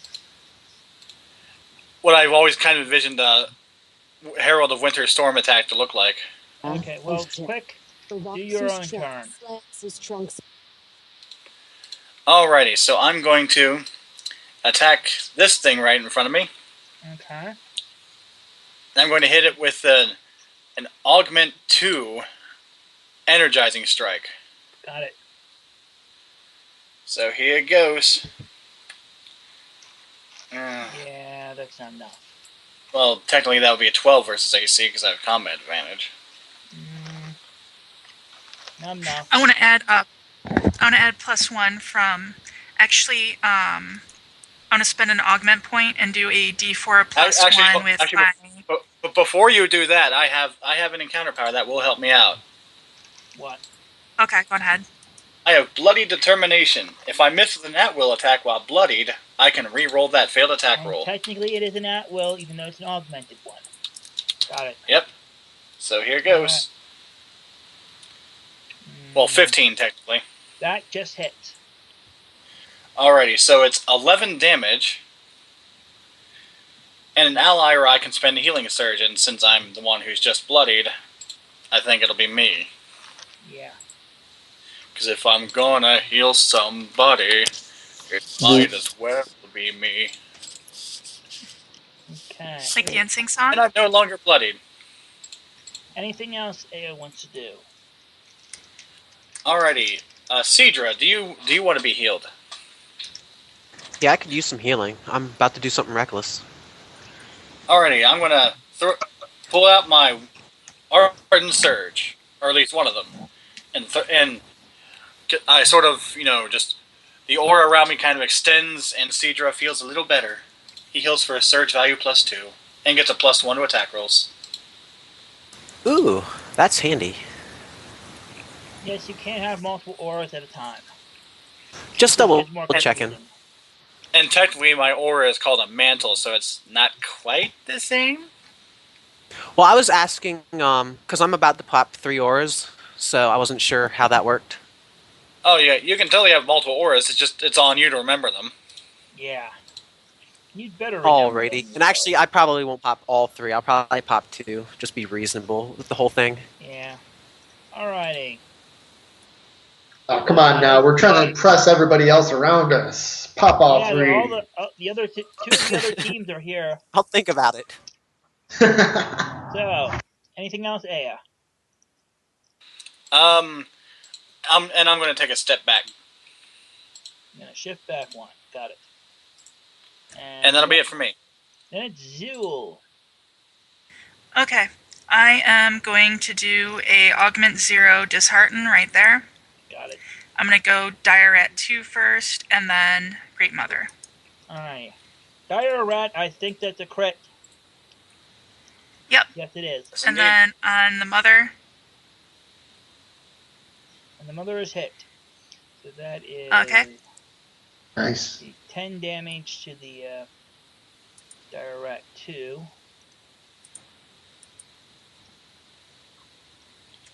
Which... And also, everyone, since I took my turn, there's no more combat advantage. Alright. And the other one takes 5 since we're using that one. So yeah, not a lot. That's so close. Not there. And that. Yep. Anything else? Move or? Yeah, I'm gonna move 1 over here. Alrighty. But they both get a -2 to attack rolls. -2 to attack. Until end of my next turn. Got it. Alright, Sidra. Okie dokie. I'm going to use a minor action to do my Sorrowfall Fey Warden Blessing. I don't have any suitable idea of what it may look like, but I'm going to do that. And then I'm going to use a standard action to light the fire. So I just, now that my weapon's on fire, I swing it straight at the Dire Rat that she just attacked. Yep. Alright. And that should have a +1, not that it'll hit. Reflex. Let me see here. This versus Dire Rat. It actually should have +2. I don't know why. My augment one. Wait, second. Making sure. You said it had a +1? So, Actually, it should have a +2 because it doesn't look like it's thrown in my expertise either. Yeah. Well, it hits. Alrighty. They don't have. You're not very powerful creatures. Alright, he takes 16 fire damage as I kind of plunge a weapon into him, and he kind of feels a little bit worse for wear than he would have otherwise. Yes, that activates. Kind of does that. That activates my second aura, And then I'm going to use that move action from Light the Fire to shift 2 squares. Oh, I killed it. Yeah. Then I don't need to shift 2 squares. Then I'm just going to use my action point, and I'm going to blast them all with fire as I give out a overly dramatized shout. Okay. This will be, I guess Is the it attack order will be first Dire Rat, which is, I don't know what Dire Rat that is, but Dire Rat top one? 3 after him, and then Great Mother. And let me Alright. draw. So do you say Hadoken or Kamehameha? Oh, it's probably just like a straight up like loud, prolonged shout. Okay. So first target. Alrighty. Oops, I can't roll if I'm trying to draw on myself. Still drawing on myself.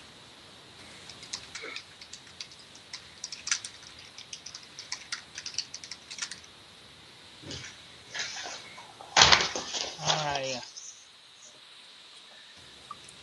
Oh, and the vulnerability, it's -5 for everybody. Damage wise, that is not Great Mother. I'm not seeing an attack 1. Yeah, I don't know why it's not doing that. Let me do one more. My macros are still goofy. I have them Yeah. all on a notepad, and I think I deleted one too many lines when trying to fix some of the stuff I wasn't supposed to have. Yeah. Okay, And it doesn't well. help. There we go. That's a what? Yeah, it's not That's damn. Yeah, only kind of. attack number 1. All right, tell Yeah. you what. We'll use the first visible. There we go. 16, which is actually a 17 because I didn't bother to punch in the +1 this time. Yeah, let me see here. So it's a 12 versus the first Dire Rat, 17 versus the second Dire Rat, and So you then hit the second and third targets. And how much damage do they okay. go? First target only takes 7 points of damage. The second target takes the full 12, and then I'm going to plot myself right here, Desert Flurry, and then be done. And I'm sorry that took so long. He takes 10 more damage. Great Mother does. Okay, give me a second. I'm doing the math here. Wait, no, that's the wrong one. Sorry, I hit the wrong one.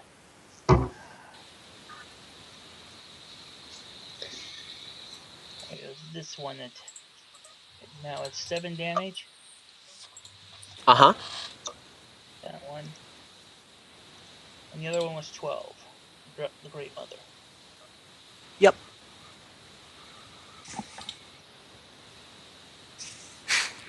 I The rolled almost Great as possibly, or as low as I almost possibly could on the Great that Mother is damage roll. now bloodied. Also Great Mother, note, you moved into a square adjacent to the Great Mother. I forgot about something. It tries to spike you with its tail. There's the thing. There. Also, who was poisoned by the Great Mother before? Was it Sephiroth or you? it was me. Yeah. Still me. You took 2 poison damage and had to make a save at the end of your turn. Oh, Do I didn't make the because save, but I did just add that up. Whenever you said because he he tail attacked me, Yeah. I did take it out then because you Yeah, he reminded me of missed with the that. second one. Missed with the one I just did. because he because he attacked Sidra and I have marked. Do I get my Yes. interrupt? Yes, you Yep. do. All right, I will do that. You get to poke him. It's just a whatchamacallit, right? You get to hammer time him. Yes, that'll hit. 15 So it's damage. technically a 19 versus AC because I have his -2 that's affecting me. It's definitely hits, though. Sweet, Yeah. good, They're not Oh, the. if you They're, perfect. name those the same, that'll. what? Oh, I was that easy for me to say. I was talking to myself. I had to quickly mute myself because I was like, "Ooh, wait a minute, buttons up." Oh, that was should have been against fourth then. Alrighty. I didn't realize I put it in actually in the macro, so it should have been. I just was trying to put in that the target now grants combat Okay, advantage. yeah, it hit. Either way, it hit. Oh, It hit the okay. first time. We'll just mess with it I later. just wanted to show that he now grants advantage to all of us until the end of my next Got it. turn. Alright, Cedra, you want to finish your turn? Anything else you want to do on your turn, or are you done? Oh no, I'm done. When Great Mother starts its turn, it's going to take 13, 12, 11, 10, 9, 8 damage.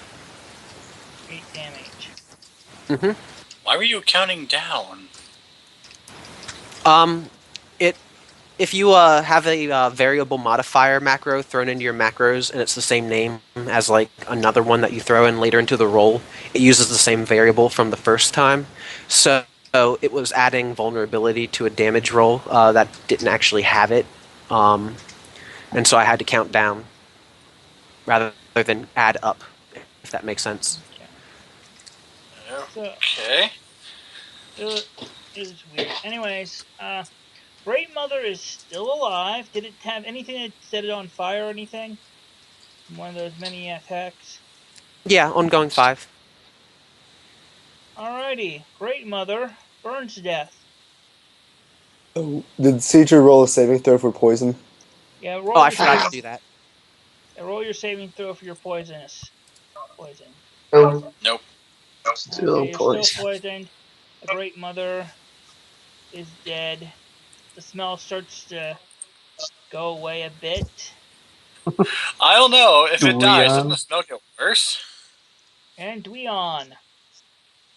burst that Um, flame armor. yeah, I know. I might as well use it. Quick question: has anybody picked up the stick yet? It's Nope. Nope. still laying on the ground. It should be at Seidra's feet. Yeah, it Yeah, it should be should be at feet like right right now. here, right? Yeah. No, it died. Not It was here. down here beside In Cedar Murdoch. Square. All right. And what would it be We're just to gonna have pick up a we're just gonna stick? murder all the rats and then be like, oh right, a stick. We got the stick. Is What that kind like of a action plan? would it be to pick up a stick? Is that a minor Minor action? action, yeah. If you're in the square it's at. Can you be adjacent to it? So Nope. you want to reach in between Seidra's legs and grab the stick? Yeah. I yes. Okay. First, We're first thing learning I'm we're gonna learning do all is about Beyond today, aren't we? So first off, what are you doing? first off I'm gonna do is I'm gonna ignite my flame burst armor. Alright. So that means I can use my power once per turn. So any enemy within the burst, which is burst one from Murdoch, Sounds correct. takes 5 plus my implement, which I don't have an implement yet. So 5 points of damage on So both the 10 dire. because they're also in Cedar's aura. Oh, because it's fire. Yeah, that's right. So they take 10 points of damage each. Alright, one of them. Oh, that's oh my vulnerability aura. Yeah. Oh, that's only to attacks I make. Oh, you make. Oh, it's on to Yeah, the I text wish you it was make. just regular vulnerability because then my like regular fire aura would Well, be like that one super just died powerful. anyways, even with the 5. So I'll give All Alright, right. I'm all on to 5 the last back. one. So you explode with fire, and you're just like, what? Oh And man, this whole like the whole 10 feet square around us is just in flames right now. that's awesome.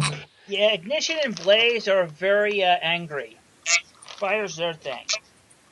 Dweon's going to run over here, and he's going to try to grab that stick that's laying on the ground, just because Okay. he wants Watch out, to. Cedar. He's gonna reach between your legs to grab the stick. Yeah, I Do you want just me to like make kind a of roll for jump out that, of He the way wants or your a little stick, bit man. to He wants your stick. yeah, just jump out of the way a little bit, let him do his thing. He can go for it. I'm cool. Alright, But go for it. I hope the fire's not too Make me a intimidating. check. See if you can manage to get the stick. okay, I'll do that. Just like a. You want me Athletics to or do it straight acrobatics, on try and get in reflex there. roll, or what's that? Oh wait, no, Athletics like or a straight. acrobatics to get in there before without getting stomped on by Cedra or kicked or hammered by Uh, Murdoch or To something. make sure it's to make sure that you handle the shaft adeptly. Oh, what about stealth?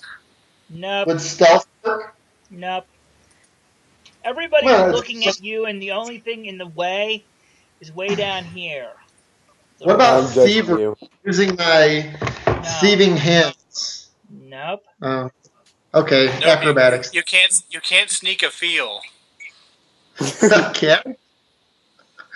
All right, 1 second here. Let me roll. I rolled a 15. Alrighty, It's just grabbing a stick. you grab at it. You don't quite get it, but you make it roll some way. Let's roll a d8 and see which way it rolls. All right. Oh, I was gonna roll the d8. Okay. Oh, Let's okay. Go see. ahead. 1, 2,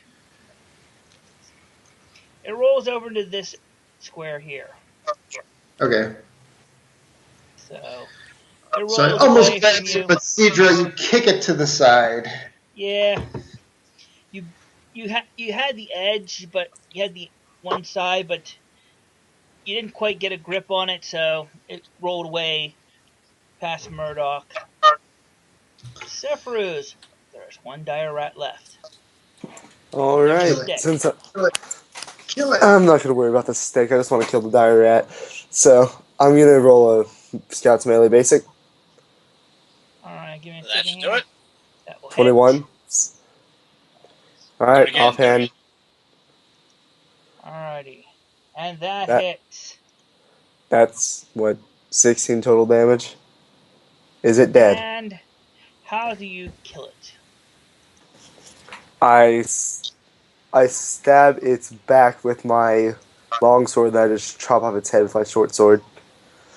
Okay. And then I just run Hey, around to the other side of Sephiroth. Murdoch and pick up the stick. Hey, Sephiroth is a scout, right? Yes, I am. Your dexterity is 16, isn't it? I think so. No, my dexterity is 17. Well, close enough. And you have a long sword and a short sword. Yes, Then shouldn't your attack bonus be +7? maybe. I'm not sure, Because honestly. you got 3 from dexterity, 3 from the proficiency bonus, and +1 because you're a scout and you've got a light blade in your offhand. Well, that would help a little bit, so I'm gonna change that in my macros. Yeah. Yep, because It'll the take- scouts have that neat thing where it's like, if you have a light blade in your offhand, you get +1 to hit. If you have an axe in your offhand, you get +2 to damage.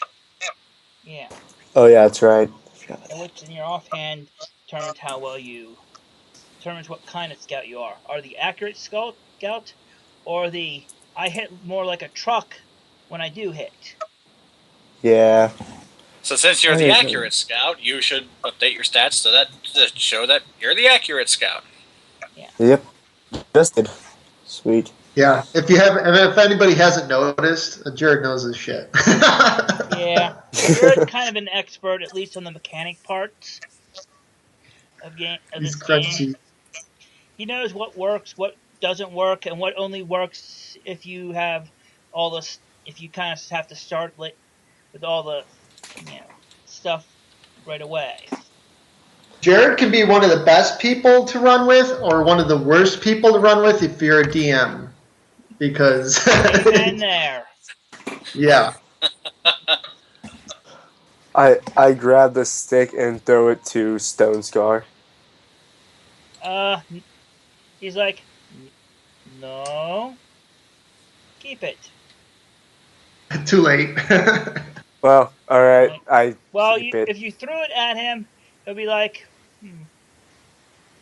he'll throw it over at the, throw it right over at Azul.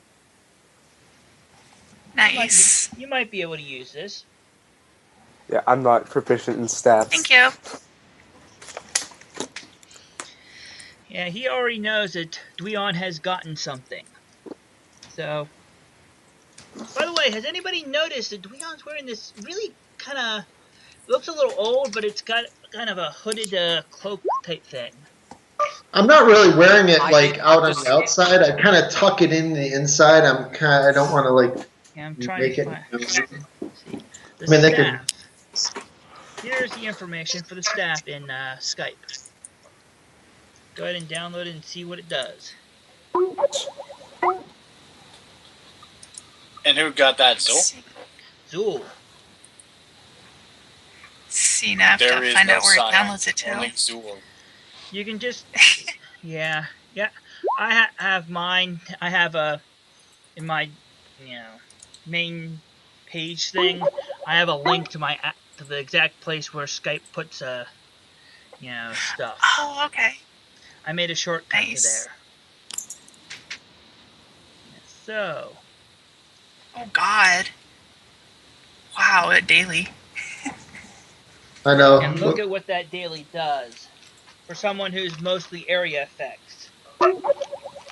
God, that Wow. dishearten's gonna hit like 25 people or something dumb. Yes. I see. Or imagine an fully augmented mind lock on everything. They're not getting to you. They just Yeah. aren't. None of them. Well, maybe one of them, but that's about it. That is pretty nifty. Once I hit level 2, I'm gonna have to retrain staff expertise. Yeah, actually. What do you mean Although the retrain? plus You can one just pick it offsets up. that right now. What? I was going to say that why retrain? You can just pick it right up. Oh, I yeah. think because she already has orb expertise right now. Yeah, that's what I have. I have orb expertise, and Oh, okay. there's Then tons of other feats I'd rather have retrain. than like tons of expertise feats. Yeah. Yeah. Okay. So.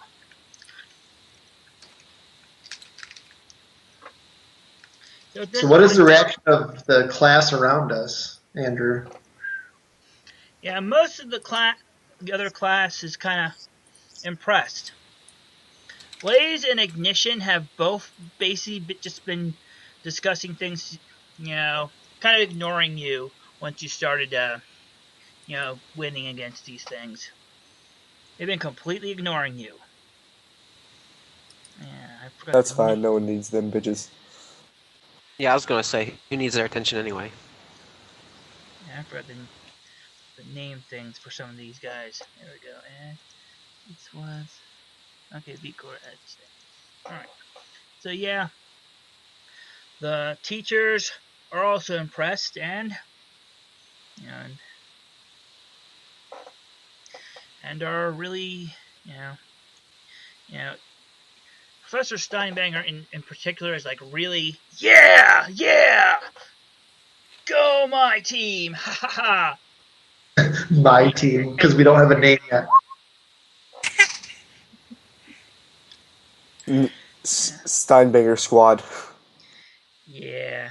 So There's like a weirdo fantasy football equivalency for classes that like determines how everybody actually gets assigned, and he's got a lot of money riding on us. yeah, And with the victory assured, Aya turns to the other teams and it's like, see now how brightly the light of Bahamut shines. yeah. So And she looks at everyone with like fire in her eyes. She's like, right? yay, go Bahamas. No. I'm doing Sure. like a kung fu crane pose for victory, so I don't even care. I mean, Bahamut's okay. I'm let this one slide. Yes. Go Raven Queen. Oh boy. So yeah. Aya's eye just kind of twitches and she's like, well, fine then. I guess I'll be the sole light of Bahamut in this group. That's fine. That's fine for me. So anyways, yes, we have. So you've been victorious, have you not? Excellent work. And well, why don't you watch while we see if your other. Why don't you leave the enclosure and let's see if some of your other the other students can do as well as you. So yeah, yeah. We'll see how this looks. So yeah. So some of the other teams, yes, you might want to remove your character Zool and yeah from that area. And Oh, watch sorry. as the rest fail. Well, actually, The members of Team Gorgon, which is this team here, they pretty much fail. They have no sense of teamwork. Ignition at least once intentionally burned somebody else. Their half-orc, Turg, just tries to hide in a corner and fails dismally. About the only one that's very effective is their little pixie, because he can fly just out of the reach of the things that he's fighting. It doesn't go well at all for them fighting even rats. And eventually it's just, well, they technically win because the pixie could, just wasn't easy to hit, and basically finished off everything because he's kind of a ranged caster type from the looks of his abilities. But yeah, it was not a pretty victory. Blaze, Ignition, and their drow, which you still haven't found out her actual name, just are pretty much down early. As for the other team does reasonably well. That team is, it does well. They take some bites and stuff, but they do fairly well.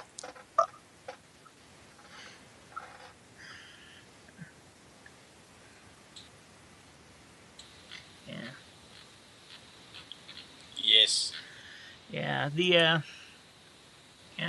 You get a little bit of an idea of some of the other characters and their abilities. Ignition is definitely some kind of fire pyrocaster type. Blaze has a big sword. That's about it. Sparky, some kind of wild magic caster guy. And Copper appears to be some kind of warrior, but he has a sword made of lightning. It just comes out of his hand. Turg, you didn't really get to see him do much other than trying to hide in the corner. But he has a big knife. That's about it. And the drow woman also has knives. Lots of them. But not as big as Turg's. As far as the other team, you don't recall what their team name is at the moment, because I can't remember what I named them. But Oregon Team Basilisk. Team Gorgon is this team over here. Yeah. The other team, they have a necromancer, probably a type, warlock maybe, bard, warrior type, big warrior type, some kind of druidy guy, focusing on lightning and electricity, probably a storm thing, an archer, and a gnome that summons little phantoms and blows them up and stuff. It's kind of weird. So you say. Yeah, there's all sorts of stuff. Team Gorgon though seems to be not a very tactically minded team. The other team that was there, nobody really fell down and stayed down, but yet it took all their work to keep up. And actually, it's getting close to maybe a time to finish up for the day. Maybe. Anything else for the day? Later, Muhammad. Yeah, no. So, anything else before we finish the recording? You can stay on a couple minutes after it's done. I'm good. I feel pretty yes, good yes. about it. I have something I'd like to say. What? Yes. Penis, penis, penis, penis, penis. Team Team Ramrod. And on that note, Team Shield of Aeon. bye. Bye. Bye. Now, ending the Bye. podcast Remember your episode. penis, everybody. Unless, of You course, don't you don't have have one. one. Yeah. Bye, everyone. Remember it anyway.